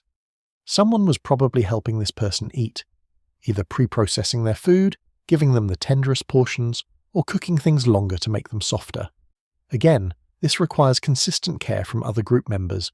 There's an individual from Krapina in Croatia who survived long enough after a serious cranial injury that the bone shows significant healing and remodeling. Head injuries are dangerous. They can cause cognitive impairment, personality changes, motor control problems, all sorts of issues beyond the immediate physical trauma. A person recovering from a serious head injury might be confused, might have difficulty with balance or coordination, might need help with basic tasks. And this person was cared for long enough to heal and continue living, which means the group tolerated and supported someone who was probably not at full capacity for an extended period.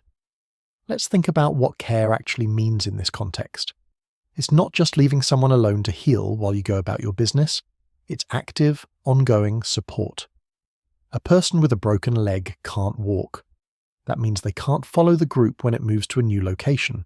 Either the group stays put until the person can walk again, which means potentially depleting local resources, or they carry the injured person with them. Carrying an adult human any significant distance is exhausting work.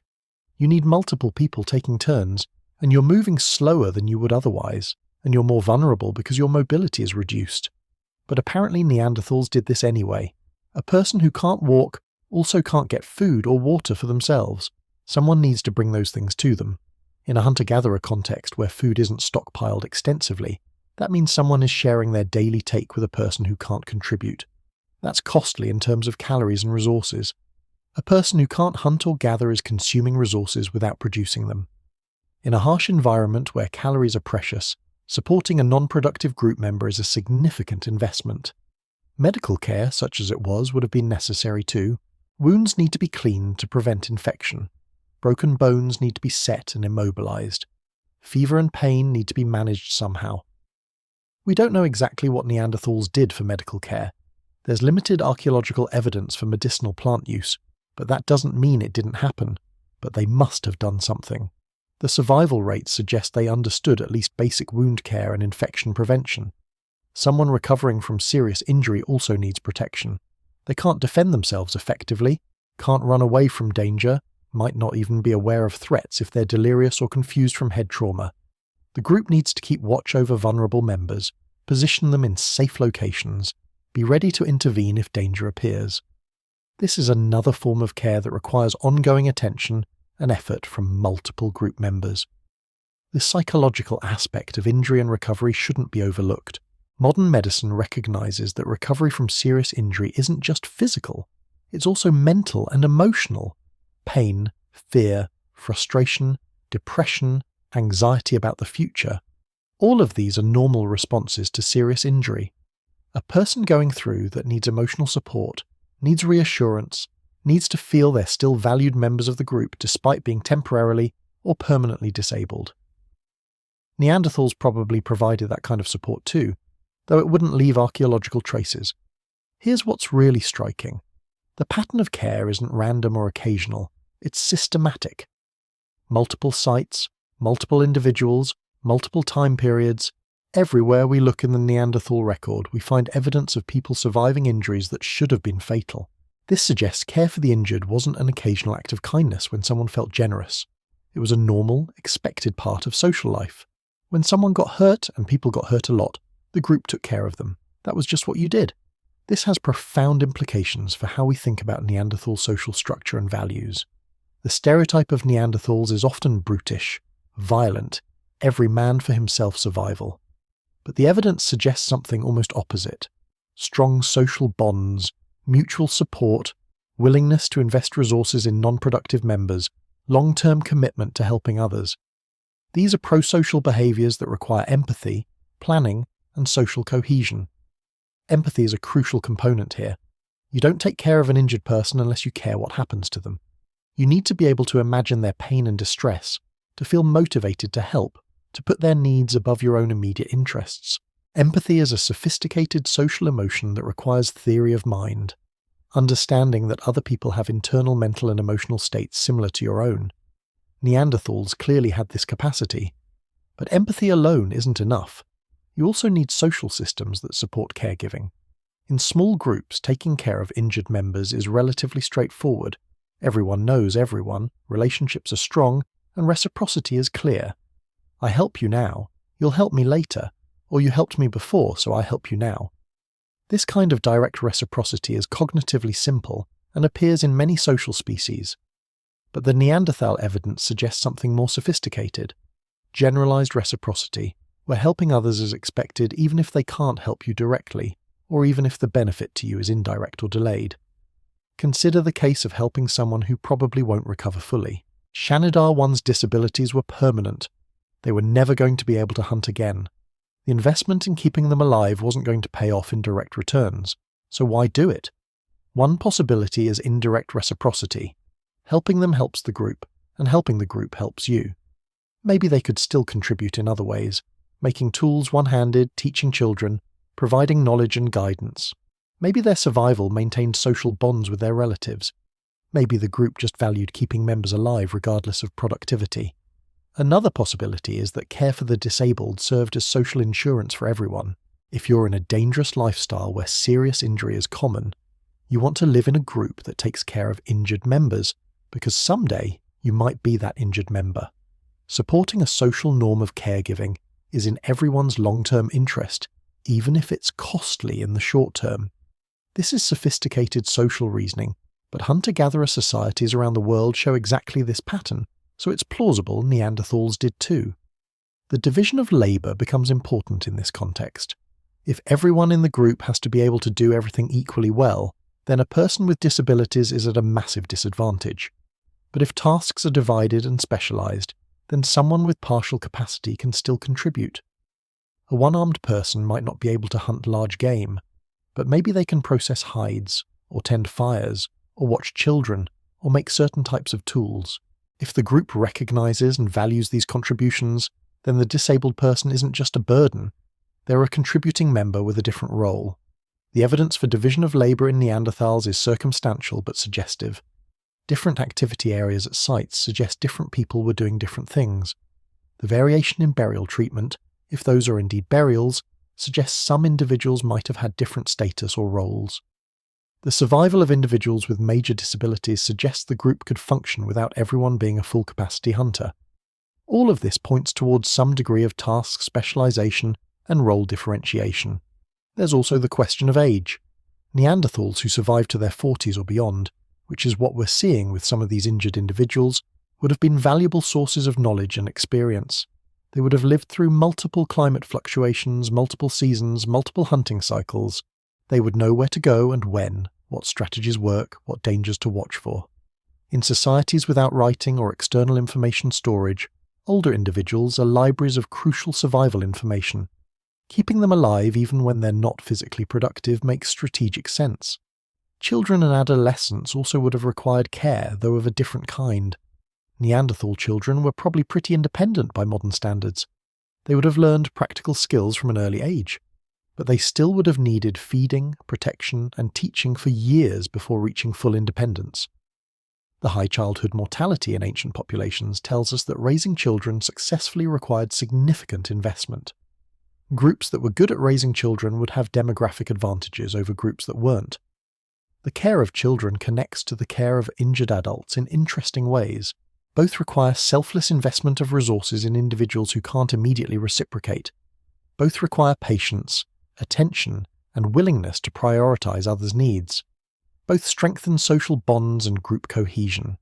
A group that's good at taking care of its children is probably also good at taking care of its injured members, because both require similar social and emotional capacities. Pregnancy and childbirth also would have required support. Giving birth is dangerous, and it's even more dangerous without modern medical care.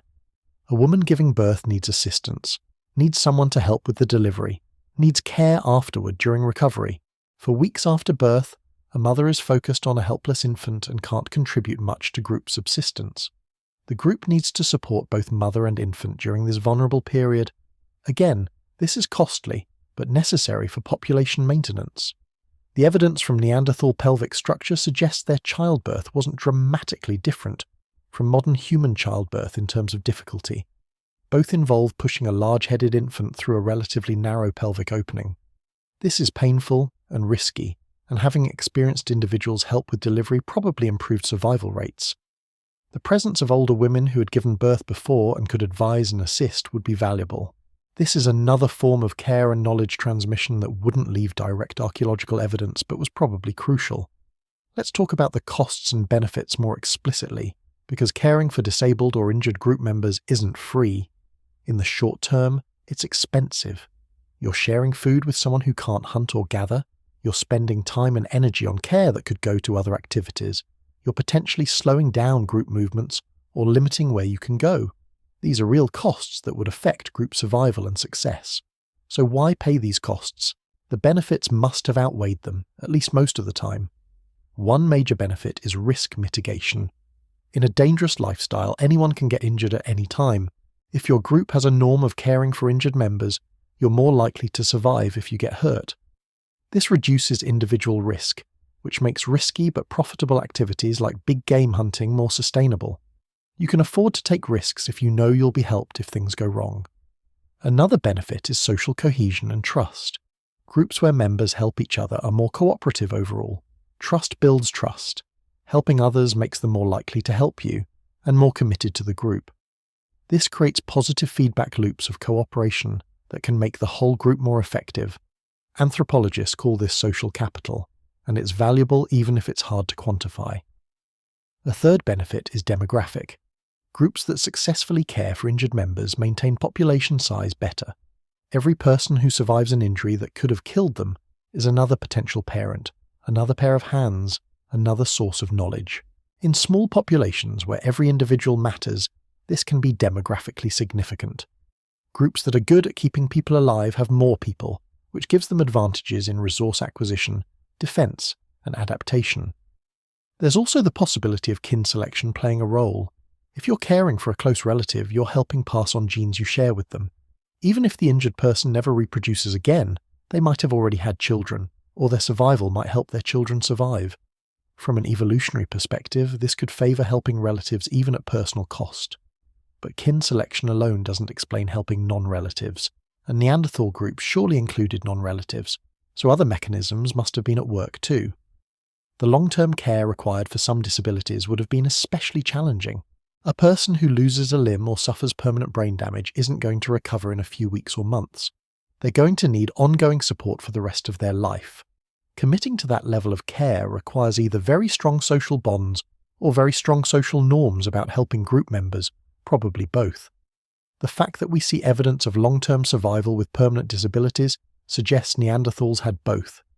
Compare this to other species. Many social mammals show some degree of care for injured or disabled group members, but it's usually limited. Elephants and dolphins are notable for helping disabled individuals, and they're both highly intelligent social species with long lifespans and extended parental care. The parallel with Neanderthals is suggestive. Caring for disabled members seems to be associated with high intelligence and complex social behaviour. It's not something you see in species with simpler social structures. The archaeological visibility of care is limited, which means we're probably underestimating how common it was. We can see major injuries that left marks on bones. We can see survival from injuries that required care. But we can't see the day-to-day help that probably happened constantly. Sharing food with someone who didn't get enough, helping someone who's feeling ill, protecting someone who's vulnerable, teaching someone who's struggling to learn a skill. All of this would have been part of normal Neanderthal social life, but none of it fossilizes. The variation in injury patterns between individuals is also interesting. Some Neanderthals show minimal trauma, maybe they were lucky or maybe they were careful, or maybe they had roles that didn't involve high-risk activities. Others show extensive trauma patterns suggesting they were repeatedly putting themselves in dangerous situations. Did groups have risk takers and risk avoiders? Did some individuals specialize in dangerous tasks while others did safer work? The injury patterns might reflect personality differences or role differences within groups. There's also the question of pain management. Serious injuries hurt a lot.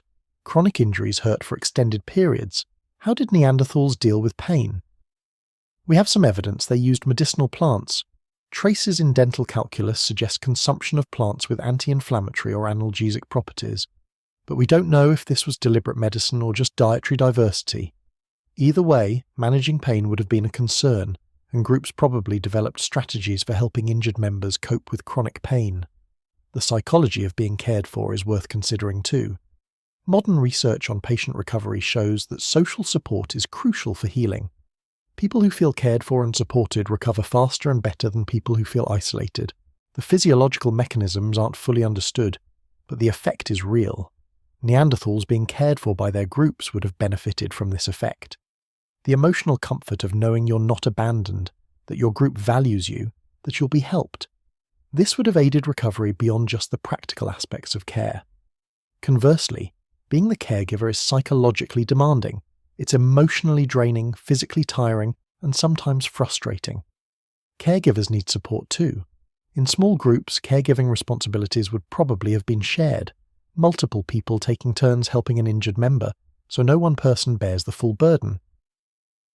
This sharing of caregiving duties is another form of cooperation that requires coordination and social organization. The question of motivation is fascinating from a cognitive perspective. Why do people help others? Modern humans have complex moral reasoning about duty, fairness, compassion, reciprocity. We can articulate why we think helping others is right or necessary.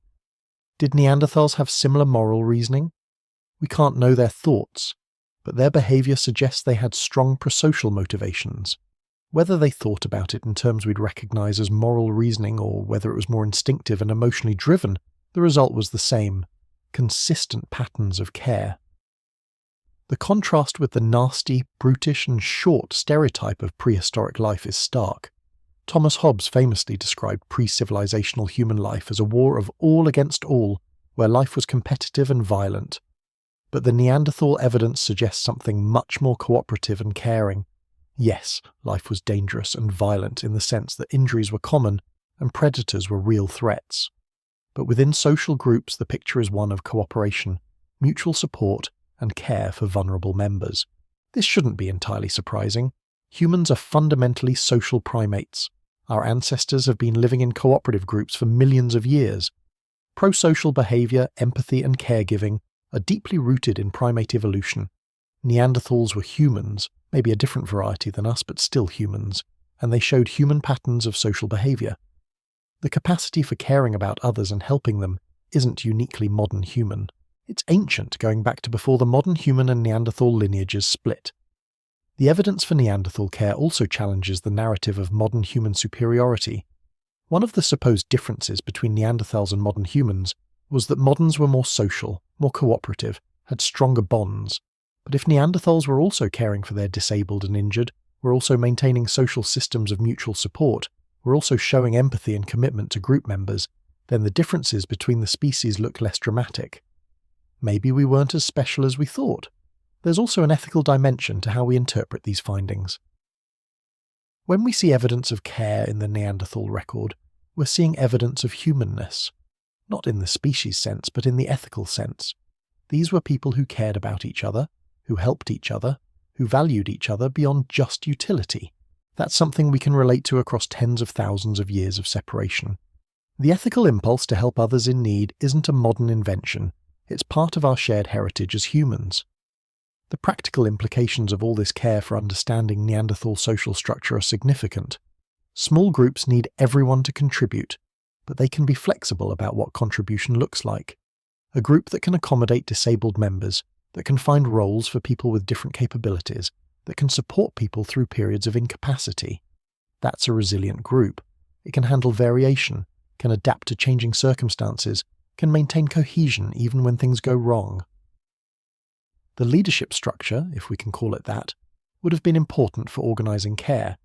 Someone needs to coordinate who helps whom, who brings food, who watches the injured person, when the group can move and when it needs to stay put.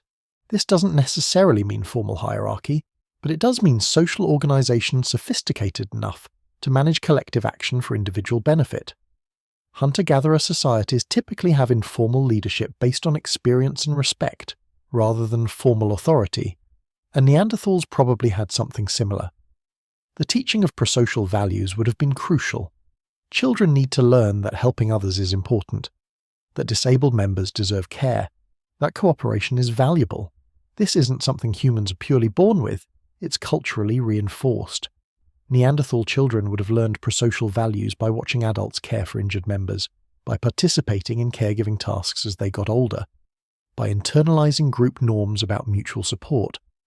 This is another form of cultural transmission, passing down not just technical skills, but social and ethical values. The comparison with modern disability care is instructive. In modern societies, we have elaborate systems for caring for disabled people. Medical care, social services, adaptive technology, legal protections, we've institutionalized care. But we also have ongoing debates about the value of disabled lives, about the allocation of care resources, about obligations to help others. Neanderthals apparently just helped their disabled members without complex ethical debates or institutional structures. Maybe there's something to learn from their more direct approach. That said, we shouldn't romanticize. Not every injured Neanderthal survived. The ones we find with healed injuries are the success stories. For every person who survived a serious injury, there were probably others who didn't. Care improved survival chances but couldn't guarantee it. And we don't know how groups made decisions about care. Did they help everyone equally? Or were some people prioritized over others? Were there limits to how much they would invest in a seriously disabled person? These are uncomfortable questions we can't answer from the archaeological record. The energy expenditure for care would have varied with injury severity and duration. A broken arm that heals in a few weeks is much less costly to care for than a permanently disabled person who needs help for years. Groups probably had to make difficult decisions about resource allocation. In times of abundance, caring for disabled members is easier. In times of scarcity, it's much harder. Did Neanderthals abandon disabled members during hard times? We don't know, but it's possible. Even if the general pattern was care and support, there might have been limits under extreme conditions. The emotional toll on groups caring for severely injured or dying members also shouldn't be discounted. Watching someone you care about in pain, struggling with disability, or dying slowly is traumatic. Groups that experienced frequent injuries, and Neanderthals did, would have dealt with this trauma regularly. The psychological resilience required to continue functioning as a group while mourning losses and caring for injured members is substantial. This is another form of toughness that doesn't show up in skeletal remains but was probably crucial for survival. The healing process itself would have been uncertain and stressful. Without modern medical knowledge, Neanderthals wouldn't have known if an injured person would survive, how long recovery would take, or what complications might arise. They would have had to deal with uncertainty and hope for the best while continuing to provide care. The anxiety of not knowing if your efforts will succeed, of watching someone struggle and not being sure if they'll make it. This is emotionally taxing in ways that are very human and very universal. Death was probably common enough that Neanderthals had developed ways of coping with loss. Modern hunter-gatherer societies have rituals and practices around death that help with grieving and maintaining social cohesion. Neanderthals probably had something similar. The possible evidence for deliberate burial suggests some kind of ritualized treatment of the dead, which might have served psychological functions for the living, providing closure, honoring the deceased, reaffirming group bonds. The care for injured members connects back to all the other aspects of Neanderthal life we've discussed.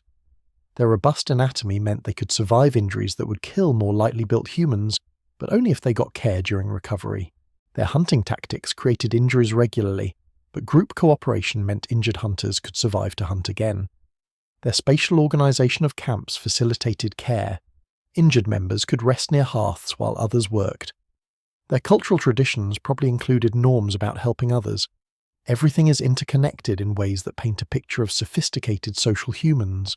When you step back and look at the full picture, the injuries survived, the care provided, the social cooperation required, the emotional bonds implied, you're looking at people, not brutish cave dwellers, not primitive automatons, not failed evolutionary experiments, just people trying to survive in a harsh world by helping each other, people who got hurt and were cared for, people who cared for others even when it was costly, people who maintained social bonds strong enough to motivate sustained caregiving, people who, in this fundamental way, were acting exactly as we'd hope modern humans would act in similar circumstances. The ethics of wounds, as this chapter title suggests, aren't just about the physical treatment of injuries. They're about the social and moral values that motivate care. They're about choosing to help others even when it's difficult. They're about maintaining bonds of mutual support in a dangerous world. They're about recognizing that other people matter, that their suffering matters, that their lives have value beyond just their immediate utility to the group. Neanderthals apparently understood this. They lived it. For hundreds of thousands of years they took care of each other, and maybe that's the most important thing to understand about Neanderthals. Not their anatomy, not their tools, not their hunting techniques, though all of that is fascinating. The most important thing is that they cared about each other. They helped each other.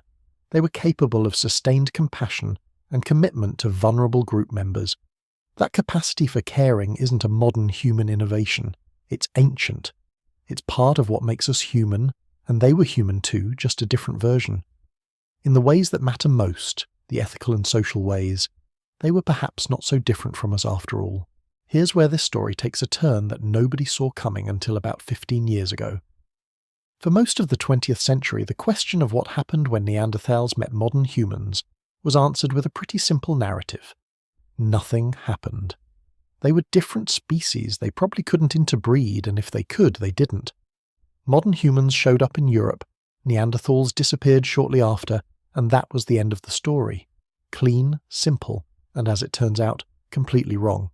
In 2010, a team of scientists published the first draft sequence of the Neanderthal genome.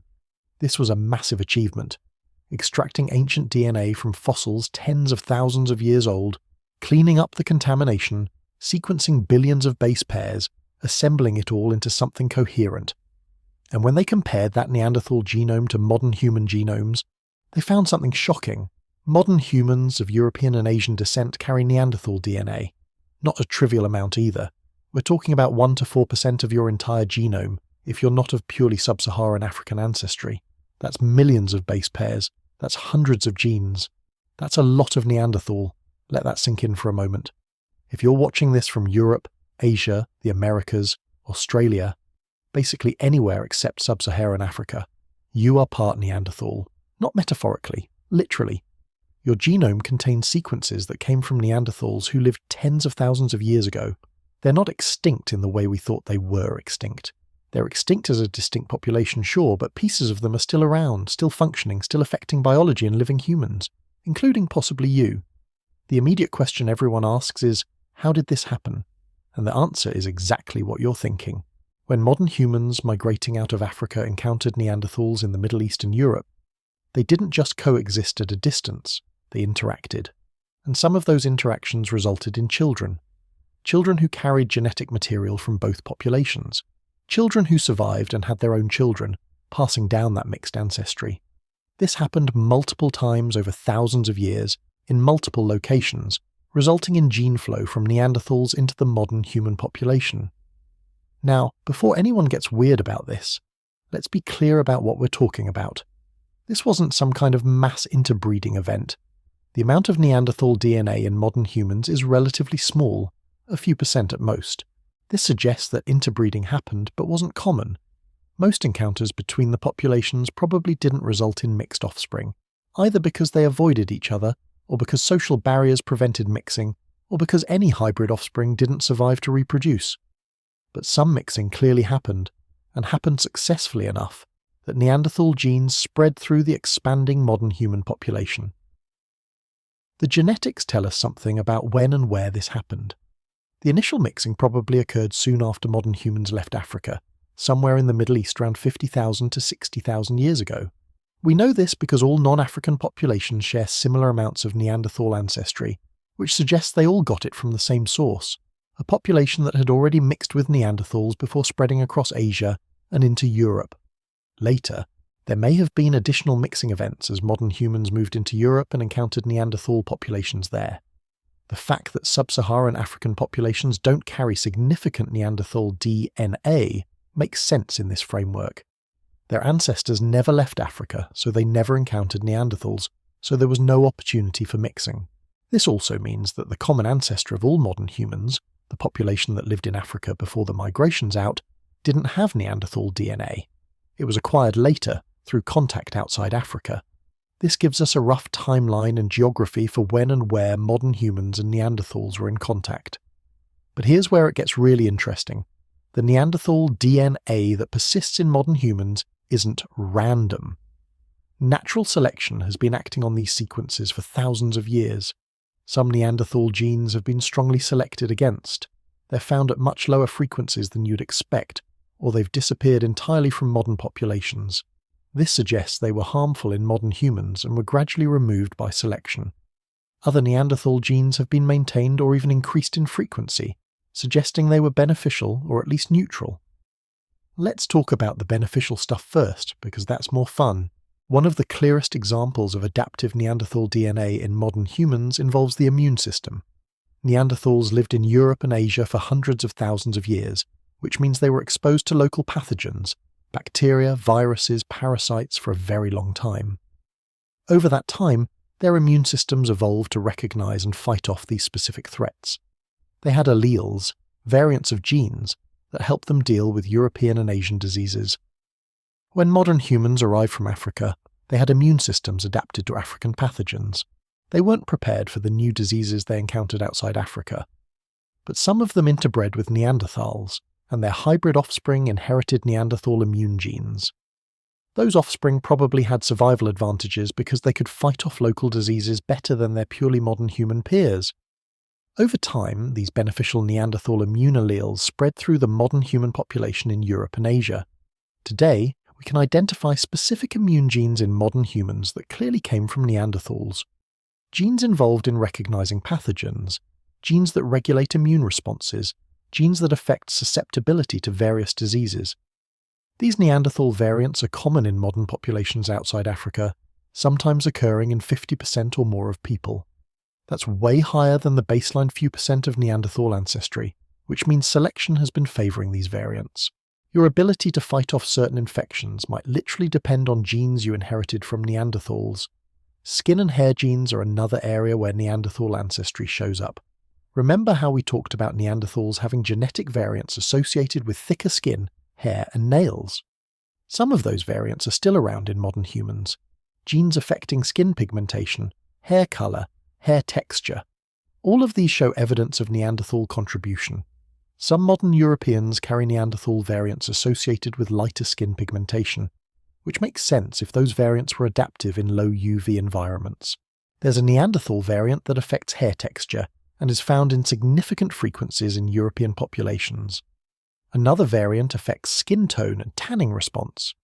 These aren't just random DNA sequences, they're functional genes that affect actual physical characteristics. When you see someone with particular hair color or skin type, there's a non-zero chance that Neanderthal genes are contributing to that phenotype. Not entirely, obviously. Most physical traits are influenced by many genes, but contributing. Fat metabolism is another interesting area. Some Neanderthal genes involved in processing fats and managing cholesterol are found in modern humans. This might seem random, but remember that Neanderthals lived in cold climates where diet was heavily meat-based, and where efficient fat metabolism was crucial for survival. Those metabolic adaptations might have been beneficial for early modern humans in similar environments, or they might have become less beneficial as diets and lifestyles changed, which might explain why some of these variants show complex patterns of selection. Pain perception is a weird one that's gotten some attention recently. There's a Neanderthal variant in a gene involved in how nerve cells transmit pain signals. People who carry this variant apparently have slightly different pain sensitivity than people who don't. This is based on surveys of pain experiences correlated with genetic data, so it's not the most precise science, but it's intriguing. Did Neanderthals perceive pain differently than modern humans? Maybe. Does this affect some modern humans' pain experiences? Possibly. More research is needed, but it's a fascinating example of how ancient DNA might affect contemporary biology in unexpected ways. Altitude adaptation is another potential Neanderthal contribution, though this one's complicated. Some populations living at high altitude carry gene variants that help them function better in low oxygen environments. At least some of these variants might have Neanderthal origins. Given that Neanderthals occupied high-altitude environments, as we discussed earlier, they might have evolved genetic adaptations to altitude that got passed on to modern humans and are still helping people live in mountain regions today. But it's not all beneficial stuff. Some Neanderthal DNA variants have been associated with increased risk for certain diseases or conditions. Type 2 diabetes shows up in these studies. Some Neanderthal variants seem to slightly increase diabetes risk in modern populations. Depression and other mood disorders show similar patterns. Some Neanderthal immune variants, while helpful against certain pathogens, might increase risk of autoimmune conditions where the immune system attacks the body's own tissues. The important thing to understand is that genes that were adaptive in Neanderthal contexts might not be adaptive in modern human contexts. Neanderthals lived completely different lifestyles, more physical activity, different diets, different environmental stresses, different pathogens. A gene variant that was beneficial for a Neanderthal hunting in Ice Age Europe might not be beneficial for a modern human sitting in an office eating processed food. Context matters enormously for whether a genetic variant is helpful or harmful. There's also the question of what happened to the Neanderthal genes that aren't found in modern humans. And there are a lot of those. Most Neanderthal genetic variants didn't make it into the modern human gene pool, or if they did, they got selected out over time. The human X chromosome is particularly depleted of Neanderthal ancestry, so are genes involved in male fertility and genes expressed in testes. This pattern suggests that hybrid males might have had reduced fertility, which is common in hybrid populations where the species are partially reproductively isolated. This gets into complicated evolutionary genetics territory, but the basic idea is that when two populations that have been separated for a long time start interbreeding again, the hybrid offspring sometimes have problems. The two genomes might not work together perfectly because they've evolved separately. Often this shows up as reduced fertility in the heterogametic sex. In mammals, that's males, who have one X and one Y chromosome, while females have two X chromosomes. The pattern of Neanderthal DNA in modern humans is consistent with hybrid males having some fertility issues, though hybrid females apparently did fine. This actually tells us something important about the relationship between Neanderthals and modern humans. We were closely related enough that interbreeding produced viable offspring, but distantly related enough that there were some genetic incompatibilities. This is exactly what you'd expect from populations that had been separated for several 100,000 years, but weren't completely separate species yet. We were on our way to becoming separate species, but we hadn't gotten all the way there, so interbreeding was still possible and sometimes successful. The question of how much interbreeding happened and under what circumstances has been much debated. Was it consensual? Was it friendly interaction between groups? Was it hostile? The genetics can't tell us about the social context. All we know is that some Neanderthal DNA made it into modern humans via reproduction. The individual circumstances could have varied widely. Some encounters might have been peaceful trading or socializing that led to relationships. Others might have been less friendly. We simply don't know, and we should be careful about projecting modern social assumptions onto ancient encounters. What we can say is that the genetic evidence suggests these encounters were relatively rare. If Neanderthals and modern humans had been freely interbreeding whenever they encountered each other, we'd expect to see much higher percentages of Neanderthal DNA in modern humans. The fact that it's only a few percent suggests social or geographical barriers limited mixing. The populations were mostly staying separate, with occasional exceptions. There's also the question of directionality. The primary signal is of Neanderthal DNA in modern humans. But was there gene flow the other way? Modern human DNA in Neanderthals? This is harder to detect because we have many fewer Neanderthal genomes to examine, but there's some tentative evidence for it. Some late Neanderthal remains show traces of modern human ancestry, suggesting that mixing went both ways. This makes sense if the populations were in contact. Gene flow rarely goes only one direction. The geographic pattern of Neanderthal ancestry in modern humans also tells a story. East Asian populations actually carry slightly more Neanderthal DNA on average than European populations. This is counterintuitive because Neanderthals lived in Europe, so you'd expect Europeans to have more Neanderthal ancestry. The explanation might involve population dynamics. Maybe the modern humans who moved into Europe experienced more population replacement or mixing with later African migrants who didn't carry Neanderthal DNA, while East Asian populations remained more isolated and retained more Neanderthal ancestry. There's also heterogeneity within populations. Not everyone of European or Asian ancestry carries the same Neanderthal sequences. Different individuals carry different pieces of the Neanderthal genome. When you look across all modern humans outside Africa, you can reconstruct maybe 40 to 50% of the Neanderthal genome from the pieces distributed across different individuals.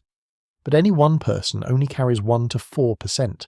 It's like the Neanderthal genome got fragmented and scattered across the modern human population, with each person carrying a different random subset. This fragmentation happened through recombination, the process where chromosomes exchange segments during reproduction. Every generation, the Neanderthal DNA segments get broken up and shuffled around.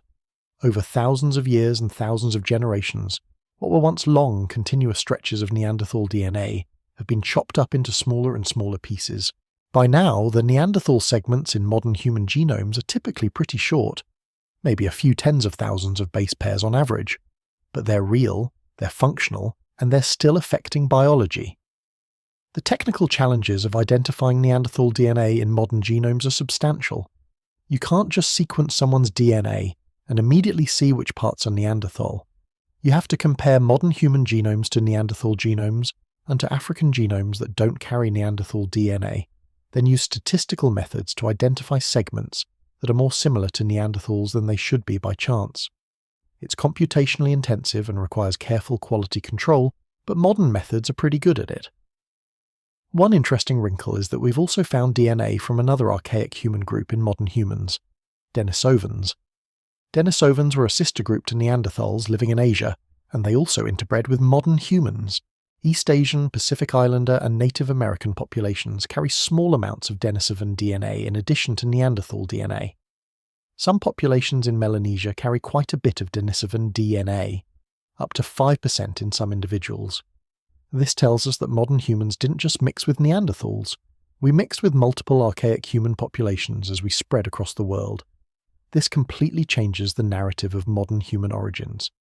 The old story was that modern humans evolved in Africa and then replaced all other human populations without mixing.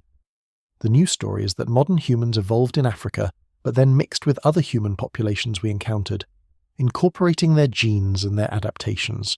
We're not a pure lineage that replaced everyone else. We're a hybrid species that absorbed our relatives and carried them forward, at least genetically. The implications for how we think about human diversity are profound.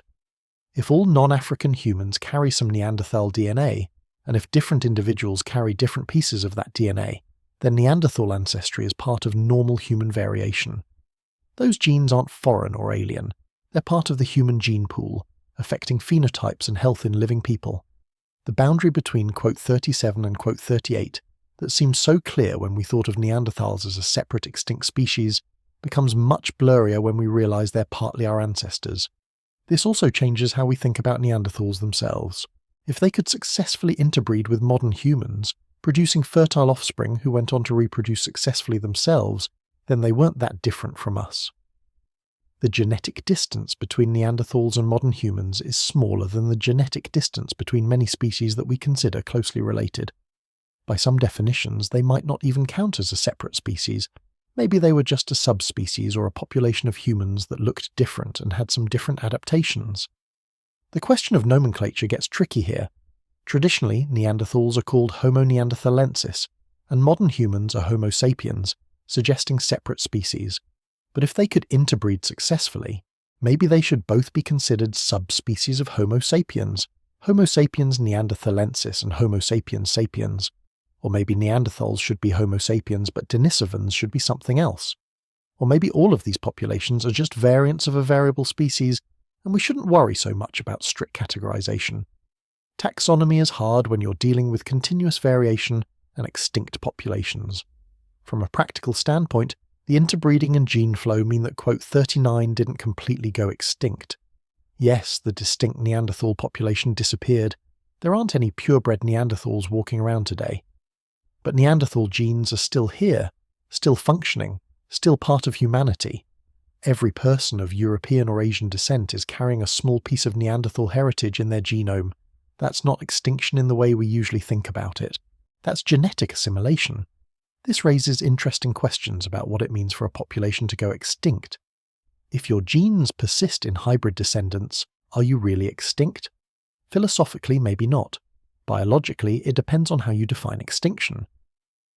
The Neanderthal population as a distinct entity is gone, but Neanderthal genetic material persists. This is actually a common pattern in evolution. Populations don't just disappear, they blend with other populations, and genes flow from one to another over time. Clean breaks are rare, messy blending is common. The functional effects of Neanderthal DNA in modern humans are still being discovered. Every few months, it seems, there's a new study identifying some trait or disease risk that's influenced by Neanderthal variants. Some of these findings are solid, with clear genetic mechanisms and strong statistical support. Others are more preliminary and need replication, but the overall picture is clear. Neanderthal DNA is doing things in modern human genomes. It's not just sitting there inert. It's being expressed, producing proteins, affecting biology. One of the more entertaining discoveries is that Neanderthal DNA might affect morning versus evening preferences. Yes, really. There are Neanderthal variants in genes involved in circadian rhythm, the biological clock that regulates sleep-wake cycles. Some studies suggest people who carry certain Neanderthal variants are more likely to be morning people. Now, this is based on self-reported chronotype correlated with genetics, so take it with a grain of salt. But it's amusing to think that whether you're a morning person or a night owl might be partly determined by Neanderthal genes. Maybe those cold Ice Age winters selected for getting up early to maximize daylight hours. Who knows? The accumulation of more Neanderthal genomes over time has improved our ability to study this stuff. The first Neanderthal genome sequenced was from Vindija Cave in Croatia. Since then, we've gotten genomes from Neanderthals from other locations and time periods. Each new genome gives us more information about Neanderthal genetic diversity and about which specific Neanderthal populations contributed DNA to modern humans. It turns out different modern human populations might have mixed with different Neanderthal populations, which adds another layer of complexity to the story. There's also the question of what happened to Neanderthal mitochondrial DNA. Mitochondria are the powerhouses of the cell, small organelles with their own tiny genome, inherited only through the maternal line.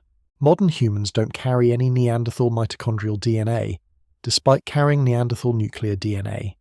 This suggests that hybrid offspring with Neanderthal mothers and modern human fathers either didn't survive or didn't reproduce successfully, while hybrid offspring with modern human mothers and Neanderthal fathers did fine. This asymmetry might tell us something about genetic compatibility or about social dynamics of who was pairing with whom. The lack of Neanderthal mitochondrial DNA in modern humans was actually one of the pieces of evidence, before the nuclear genome was sequenced, that suggested Neanderthals might have gone extinct without contributing to modern humans. Researchers could extract mitochondrial DNA from Neanderthal bones, and it was clearly different from modern human mitochondrial DNA. But mitochondrial DNA is only inherited maternally, so it can disappear even if nuclear DNA persists. The nuclear genome tells a different story than the mitochondrial genome, which is a good reminder to look at multiple lines of evidence before drawing conclusions. The ethics of how we talk about Neanderthal ancestry in modern humans is worth thinking about. When the first findings came out, there were some unfortunate headlines and jokes about people being, quote, 40, as if that was a bad thing or an insult. This plays into old stereotypes of Neanderthals as stupid or brutish, but as we've discussed throughout this entire video, Neanderthals were sophisticated humans adapted to their environment. Carrying some of their genes isn't something to be ashamed of, it's just part of human history and human diversity. There's also potential for misuse of this information. Genetic ancestry is a sensitive topic, and information about Neanderthal DNA can be misinterpreted or used to make inappropriate claims about racial differences. It's important to be clear, the presence or absence of Neanderthal DNA doesn't make anyone superior or inferior. It's just a fact of ancestry that varies by geographic origin. All humans, regardless of ancestry, are part of the same species with the same fundamental capabilities. Neanderthal DNA is one component of human genetic diversity, not a marker of quality or worth. The personal genomics companies have jumped on the Neanderthal ancestry angle. Several of them offer to tell you what percentage of your genome is Neanderthal and which specific Neanderthal variants you carry. People can get reports saying they have 2.7% Neanderthal DNA, and they inherited a variant associated with hair texture or whatever. This is mostly harmless fun, though the precision of these estimates should be taken with some skepticism. The exact percentage is less meaningful than the fact that non-African ancestry includes some Neanderthal contribution. What's really cool about all of this from a scientific perspective is that we can now study evolution and genetics in extinct populations. Ancient DNA is a game changer for understanding human history. We're not just inferring what happened from modern genetic patterns, we can actually sequence the DNA of people who lived tens of thousands of years ago and see directly what their genomes looked like. This was science fiction level technology 30 years ago, and now it's routine, at least for well-preserved specimens. The information we can extract from ancient DNA keeps expanding. Originally, we could just get mitochondrial DNA. It's present in multiple copies per cell, so it's easier to recover. Then we could get nuclear DNA, but only short fragments. Now we can get essentially complete genomes from well-preserved specimens. We can look at epigenetic modifications, chemical marks on DNA that affect gene expression. We can even extract DNA from sediments in caves where humans lived, without needing actual bones. The technical advances just keep coming. Looking forward, we'll probably identify more functional effects of Neanderthal DNA in modern humans. The current findings are just the beginning. As we get better at understanding what genes do and how they interact, we'll find more cases where Neanderthal variants affect physiology, or disease risk, or some aspect of phenotype. Some of these will be adaptive, some neutral, some harmful, depending on context. The full story is going to take decades to work out, but it'll be fascinating. There's also the potential to learn more about Neanderthal behavior and cognition from genetics. If we can identify genetic variants associated with particular cognitive or behavioral traits in modern humans, and if any of those variants came from Neanderthals, we might be able to infer something about Neanderthal behavior. This is speculative and risky.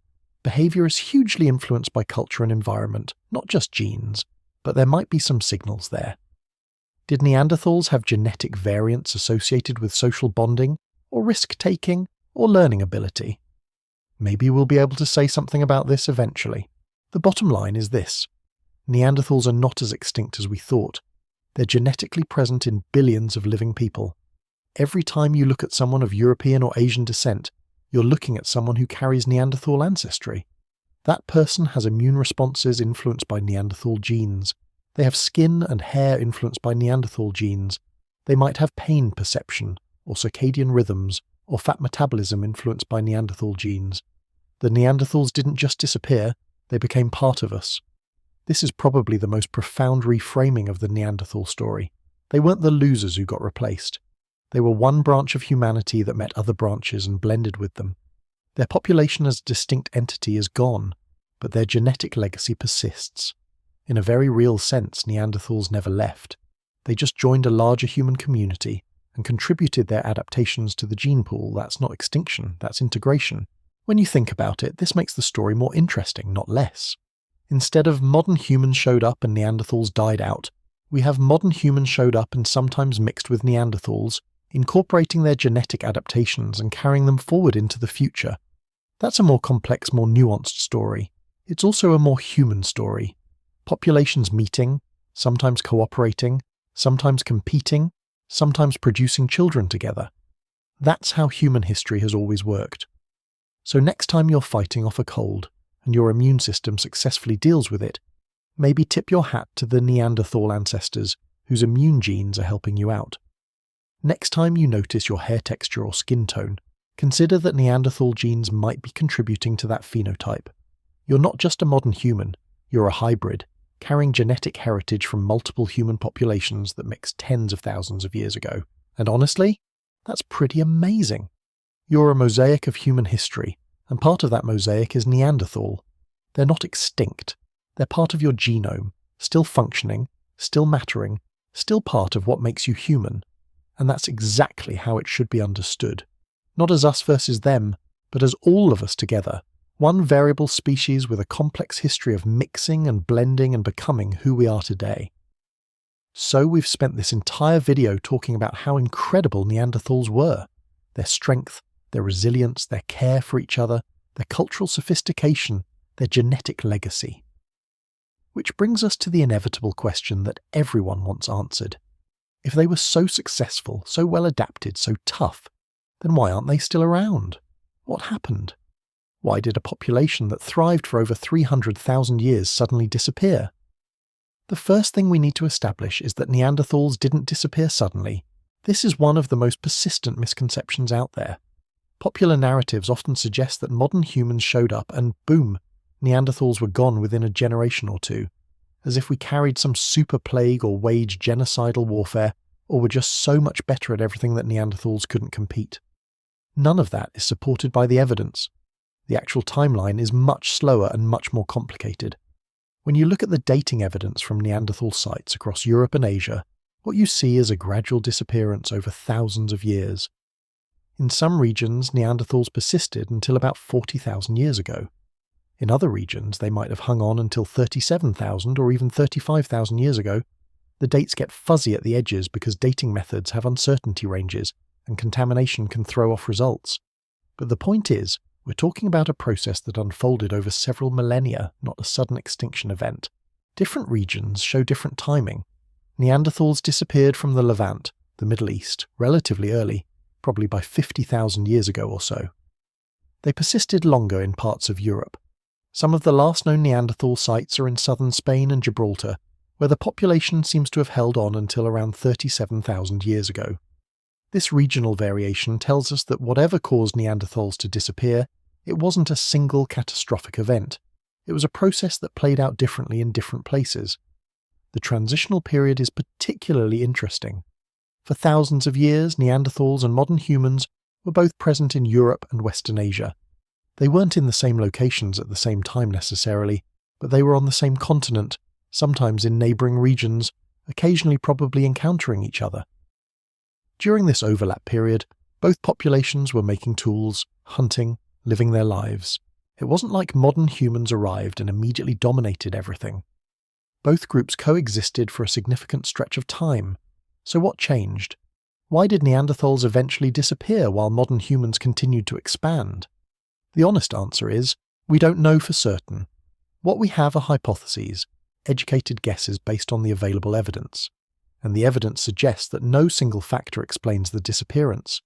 It was probably multifactorial, with several different pressures working together to gradually reduce Neanderthal populations until they could no longer sustain themselves. Let's start with climate, because the Ice Age wasn't a stable period. Climate was fluctuating wildly during this time. You'd have periods of extreme cold followed by brief warm intervals followed by more cold. These fluctuations affected vegetation, which affected prey animal distributions, which affected where human populations could live and how successfully they could find food. Both Neanderthals and modern humans had to deal with this climate instability, but they might have dealt with it differently. Neanderthals, as we've discussed, were adapted to cold conditions and specialised for hunting large game in Ice Age Europe, but that specialisation might have been a vulnerability when conditions changed. When climate shifted rapidly, prey animal populations would move or decline, and Neanderthals would need to either follow the game or adjust their strategies. This is possible, we've talked about their behavioural flexibility, but it's still stressful and risky. Populations that are highly specialised to particular conditions sometimes struggle when those conditions change rapidly. Modern humans, by contrast, might have been more generalist in their adaptations, not necessarily better, just different. Modern humans evolved in Africa where they dealt with a wider range of environments and developed more diverse subsistence strategies. When they moved into new environments outside Africa, they brought that flexibility with them. This might have given them an advantage in dealing with rapidly changing conditions. They could shift strategies more easily because they had a broader toolkit to work with. But this is speculative. We don't actually know how flexible Neanderthal behaviour was compared to modern human behaviour, because behaviour doesn't fossilise completely. The archaeological evidence suggests both populations were pretty flexible and capable. The difference might have been small, just enough to matter over thousands of years, but not enough to be obvious in any single comparison. Demographics might have been crucial. Neanderthal populations appear to have been small and dispersed. Genetic evidence suggests they went through several bottlenecks where population size dropped significantly. Small populations are vulnerable, they have less genetic diversity, they're more susceptible to inbreeding, they can't afford to lose many individuals to disaster or disease. Modern human populations, by contrast, were larger and more connected to a larger source population in Africa. If local populations got stressed, they could potentially receive immigrants from elsewhere to bolster numbers. Population size affects innovation and cultural transmission too. Larger populations with more individuals interacting means more opportunities for new ideas to arise and spread. Smaller, isolated populations might have had slower rates of innovation. Over time, this could compound, modern humans developing slightly better tools or strategies, which gives them slight advantages, which helps their population grow, while Neanderthal populations remain static or shrink. Small differences amplified over thousands of years can produce large effects. Competition between the populations was probably a factor, though maybe not in the violent warfare sense that's often imagined.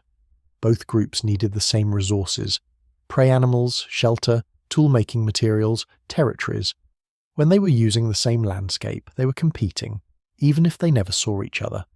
If modern humans were slightly more efficient at acquiring resources, or slightly more successful at hunting, or slightly better at exploiting marginal environments, that would give them a competitive advantage over time. Think of it like two businesses selling similar products. Even if there's no direct confrontation, if one company is slightly better at attracting customers, the other company gradually loses market share and eventually goes out of business. That's economic competition without violence. Ecological competition works similarly. You don't need warfare for one population to displace another, you just need one population to be slightly better at acquiring the resources both populations need. Direct violence is possible, of course. Modern humans and Neanderthals probably had hostile encounters sometimes. Competition over resources can lead to conflict, and humans are certainly capable of killing each other over territory and food. But there's no strong archaeological evidence for widespread warfare between the populations. No mass graves of Neanderthals killed by modern humans. No clear signs of violent displacement. If there was violence, it was probably sporadic rather than systematic. Disease is a wild card. When populations that have been separate for long periods come into contact, diseases can jump between them, sometimes with devastating effects. European colonizers brought diseases to the Americas that killed millions of indigenous people who had no immunity. Could something similar have happened with Neanderthals and modern humans? Maybe. Modern humans coming from Africa might have carried pathogens that Neanderthals hadn't been exposed to. Even if modern humans had some immunity from prior exposure, Neanderthals wouldn't have. But here's the problem. Diseases don't fossilize. We can't detect ancient pandemics in the archaeological record unless they killed people in ways that left specific traces on bones, which most diseases don't. So disease is a plausible contributing factor, but we can't prove it happened or measure how important it was. It's frustrating, but that's the reality of working with ancient populations. Some questions just don't have definitive answers. Interbreeding might have paradoxically contributed to Neanderthal disappearance. We know Neanderthals and modern humans mixed and produced viable offspring. If the populations were in contact and occasionally interbreeding, but modern human populations were larger, then Neanderthals might have been gradually absorbed into the larger modern human population. Their genes persisted. We carry them today, but the distinct Neanderthal population dissolved through mixing. This is genetic swamping, and it can cause populations to disappear not through death, but through intermarriage. This process would have been very gradual. You'd start with distinct Neanderthal and modern human populations.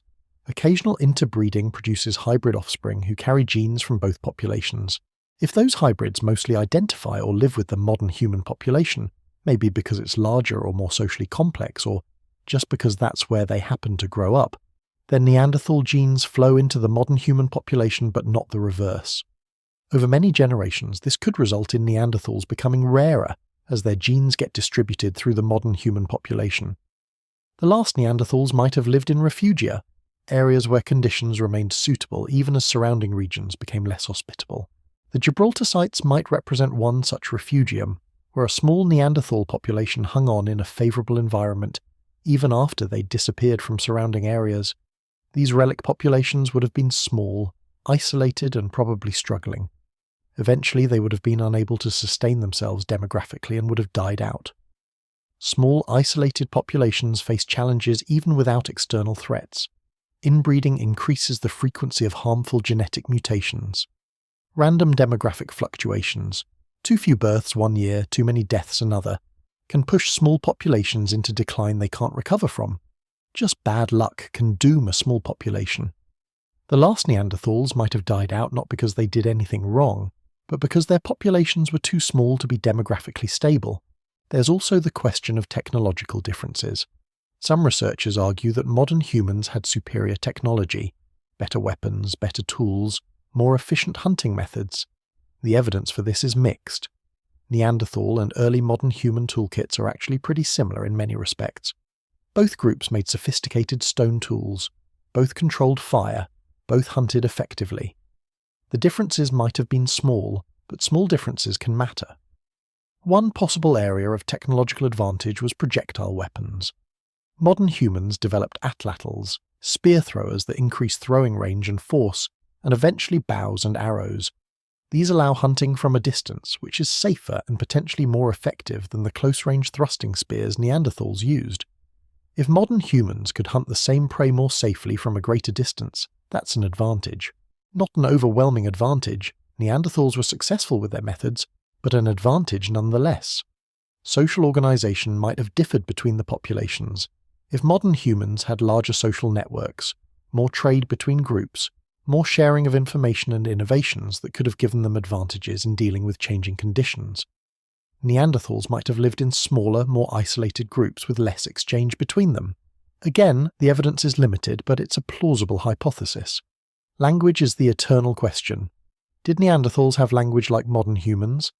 The anatomical evidence is ambiguous. They had the physical capacity for complex speech, the right vocal tract anatomy, the right neural structures as far as we can tell. They had the FOXP2 gene variant associated with language in modern humans. But anatomy isn't proof of language. We can't know for certain if Neanderthals had language equivalent to modern humans, or simpler language, or something different. If modern humans had more sophisticated language, that would have been a significant advantage for coordinating activities, teaching skills, sharing information about distant places, planning complex strategies. Language is a huge multiplier of human capabilities. Even a small difference in linguistic sophistication could have compounded into larger differences in cultural sophistication and adaptive flexibility. But this is speculation. We simply don't know. What we can say with confidence is that Neanderthals were not incompetent. They were not failing to adapt. They were not outcompeted because they were stupid or primitive. Right up until the end, Neanderthals were making sophisticated tools, hunting successfully, caring for their injured, living their lives as they had for hundreds of thousands of years. The archaeological sites from the late period show no signs of decline in technological sophistication or subsistence success. Neanderthals at 40,000 years ago were just as capable as Neanderthals at 100,000 years ago.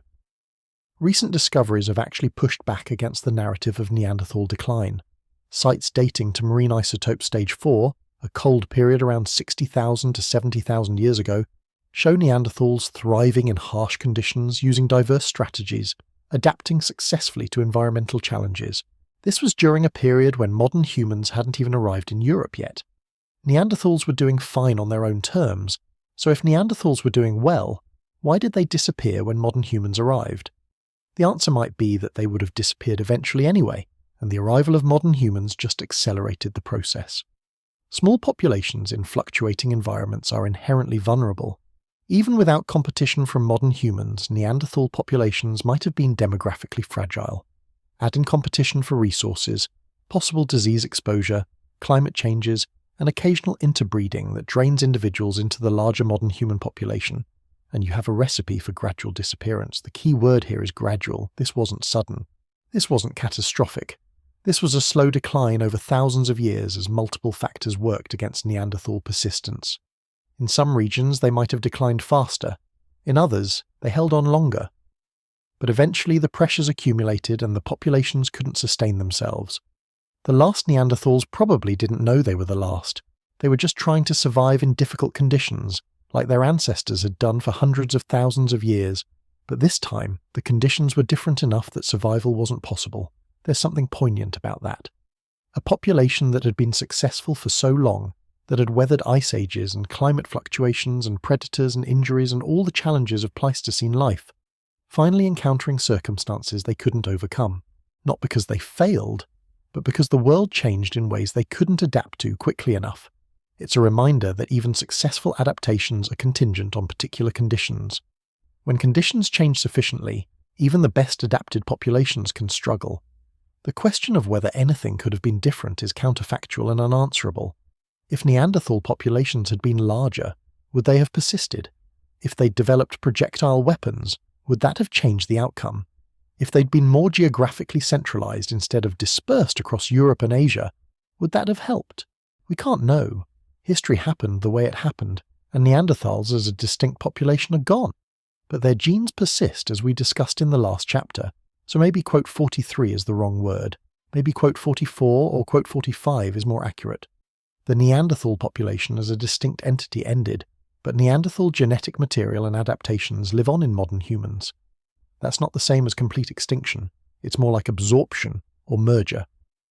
The boundaries between populations blurred, and one population was absorbed into the other over time. We've reached the end of this journey through Neanderthal life, and it's time to step back and think about how we should understand these people. For too long, Neanderthals have been portrayed as failures, as evolutionary dead ends, as primitive predecessors to the real achievement of modern humanity. That narrative is not just wrong, it's offensively wrong. It does a disservice to a population of humans who survived and thrived for 300,000 years in some of the most challenging conditions imaginable. The correct way to think about Neanderthals is as extreme specialists, humans adapted to a particular set of environmental challenges who developed sophisticated strategies for dealing with those challenges.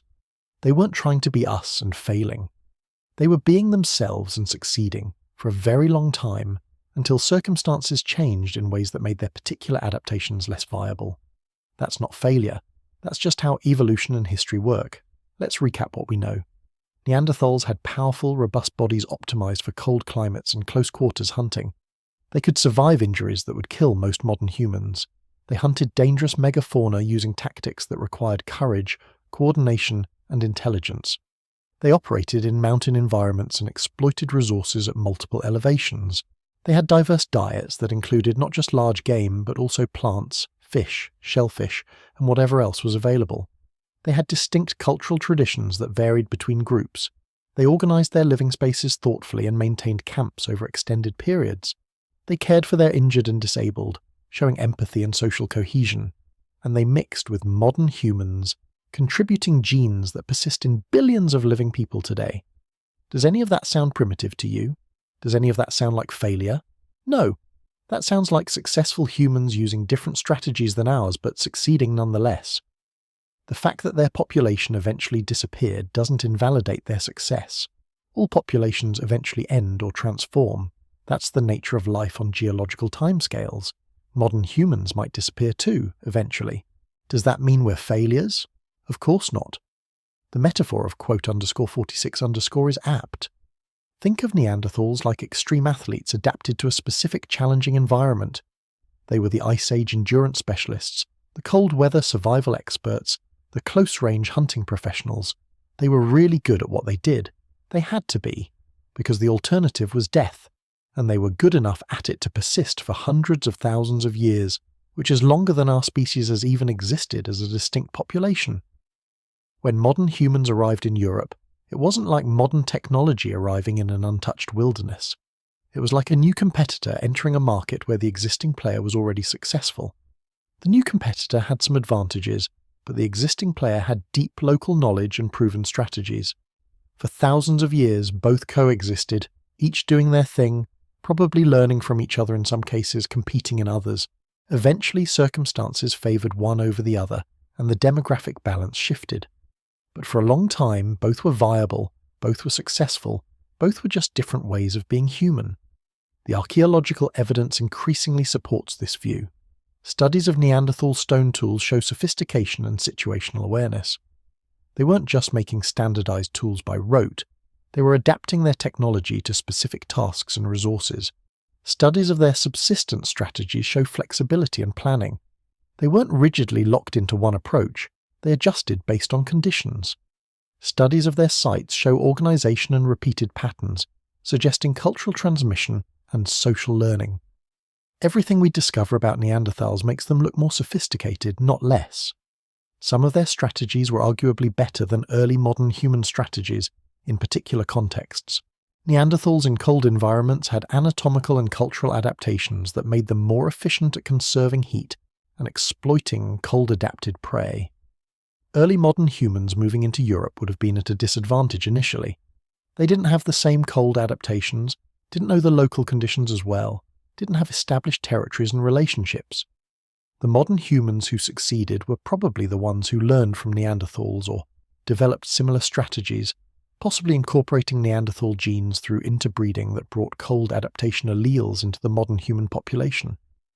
The hierarchical thinking that places modern humans at the top and other human populations below us is a relic of outdated evolutionary thinking.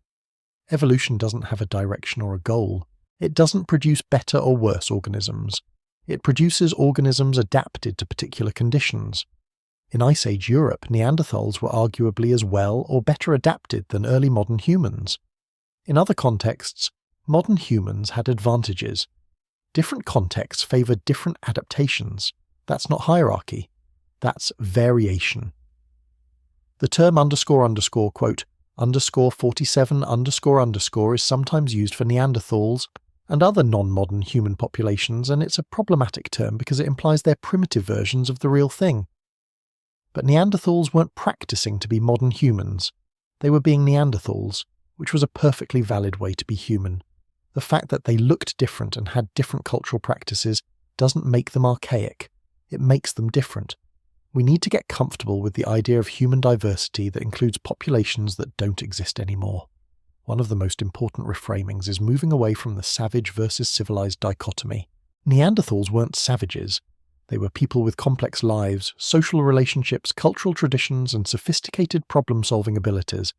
They took care of their children, helped their injured, mourned their dead, taught their young, cooperated in dangerous activities, and probably had rich inner emotional lives that we can only imagine.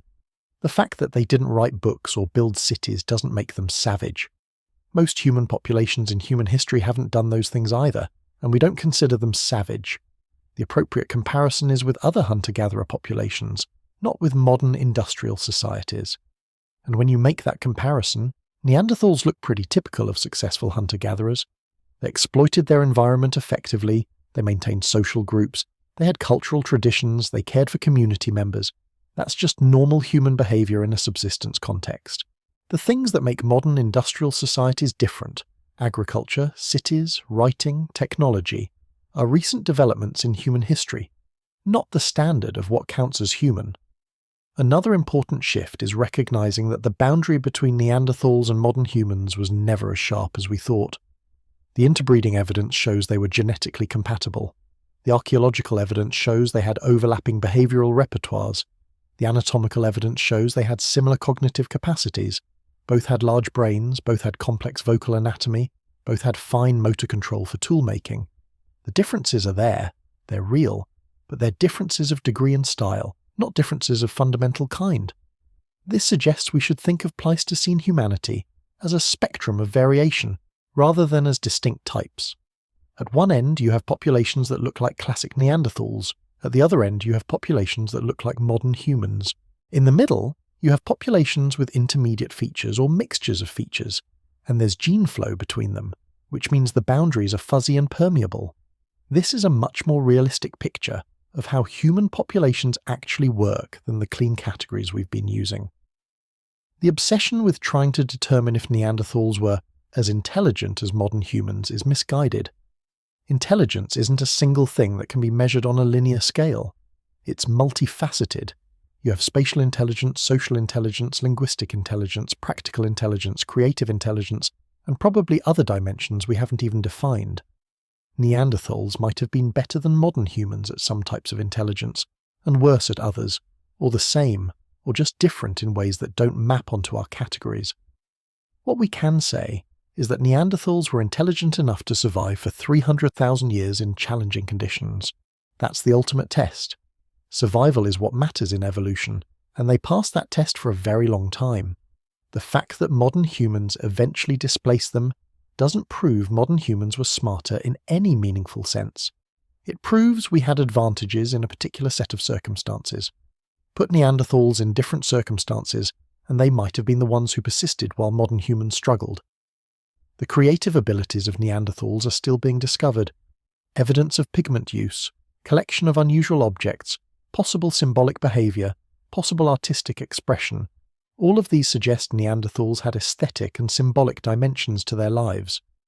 We're not finding elaborate cave paintings at Neanderthal sites, but we are finding hints of symbolic behaviour. An absence of evidence isn't evidence of absence. Just because we haven't found Neanderthal art doesn't mean it didn't exist. Materials that could be used for artistic expression, wood, leather, bark, body decoration, all perish without trace. The point is that Neanderthals were people with internal lives, with thoughts and feelings and concerns and joys and sorrows. They weren't robots. They weren't biological automatons. They were conscious beings navigating a challenging world using the tools and strategies and social resources available to them, just like us. The subjective experience of being a Neanderthal was probably not that different from the subjective experience of being a modern human hunter-gatherer. Both would involve worry about food and safety, pleasure in social bonds, fear of injury or death, satisfaction in successful hunts, grief at loss, joy in children, all the basic human emotions. We'll never know what Neanderthals thought about themselves, whether they had concepts of identity or future or meaning. We'll never know what they talked about around their fires at night, assuming they talked at all. We'll never know their stories or songs or beliefs. All of that is lost to time, but we can infer that they had some form of those things because all human populations do. The capacity for symbolic thought, for narrative, for meaning-making, these seem to be universal human traits. Neanderthals, being human, probably had them too in some form. The ethical implications of how we understand Neanderthals are worth considering. If we view them as primitive and inferior, that reflects a hierarchical worldview where different populations can be ranked, and the ones at the top are justified in displacing the ones below. If we view them as different but equally valid ways of being human, that suggests a more egalitarian worldview where diversity is valued, and no single way of being human is privileged. The way we think about extinct populations influences how we think about human diversity more broadly. The story of Neanderthal disappearance is often told as if it were inevitable. Modern humans were superior, so of course they won. But contingency matters. If climate had changed differently, if population sizes had been different, if disease patterns had been different, if any number of factors had been different, the outcome might have been different too. Neanderthals might have persisted. Modern humans might have been the ones absorbed, or both populations might have continued coexisting indefinitely. History didn't have to happen the way it did. The fact that it did doesn't make the outcome inevitable or optimal. So here's the bottom line. Neanderthals were successful extreme specialists adapted to Ice Age conditions, who persisted for 300,000 years using sophisticated behavioural strategies. They weren't failing at being modern humans, they were succeeding at being Neanderthals. When circumstances changed and they encountered competition from expanding modern human populations, they were gradually displaced over thousands of years through a combination of factors including climate change, demographic vulnerability, competition for resources, possible disease exposure, and genetic absorption through interbreeding. Their population ended, but their genes persist in modern humans, and they remain part of human heritage and human diversity. That's the accurate story. It's more complex than modern humans showed up and won because we're better. It's less dramatic than __quote _5 1__. It's more realistic than Neanderthals died out because they were primitive and couldn't compete. The real story is nuanced, multifaceted, and still being researched. But what we know so far suggests Neanderthals deserve respect, not dismissal. They were extreme humans, not evolutionary failures, and that framing matters. We've covered a lot of ground tonight, from Neanderthal anatomy to their injuries, from their hunting strategies to their mountain adaptations, from their cultural diversity to their care for the disabled, from their genetic legacy to their disappearance, and the proper way to understand them. It's been a journey through time, through Ice Age Europe, through the lives of people who are trying to survive in conditions we can barely imagine. The picture that emerges is of humans who are different from us, but not lesser than us. stronger in some ways, perhaps more vulnerable in others, adapted to their world in ways that worked until their world changed too much, capable of compassion, cooperation, creativity, and all the things that make humans human. They lived, they loved, they struggled, they survived for an incredibly long time, and then they were gone. Or rather, they were absorbed into us, becoming part of our genetic heritage. When you think about Neanderthals now, I hope you think of them not as cavemen or primitives or evolutionary dead ends, but as people. Different people from a different time, yes, but people nonetheless. People who cared for their injured, people who passed down traditions to their children, people who made art or music or stories, we just can't prove it. People who looked at the same stars we do and wondered about the world, in whatever way they conceptualized wondering. Their legacy is in your genes if you're of European or Asian descent. Their legacy is in the archaeological records scattered across dozens of countries. Their legacy is in what they teach us about human adaptability, human diversity, human resilience. They were successful for so long that their success deserves recognition. And maybe, in some small way, recognizing their success helps us understand our own humanity better. So as you drift off to sleep tonight, maybe spare a thought for those ancient humans who spent their nights in caves and rock shelters, huddled around fires, telling stories or teaching children or tending to injured friends, looking out at a frozen landscape and planning tomorrow's hunt. They were doing the best they could with what they had, just like we all are, and they did it remarkably well for hundreds of thousands of years. Sleep well, everyone. Thanks for joining me on this journey into the deep past.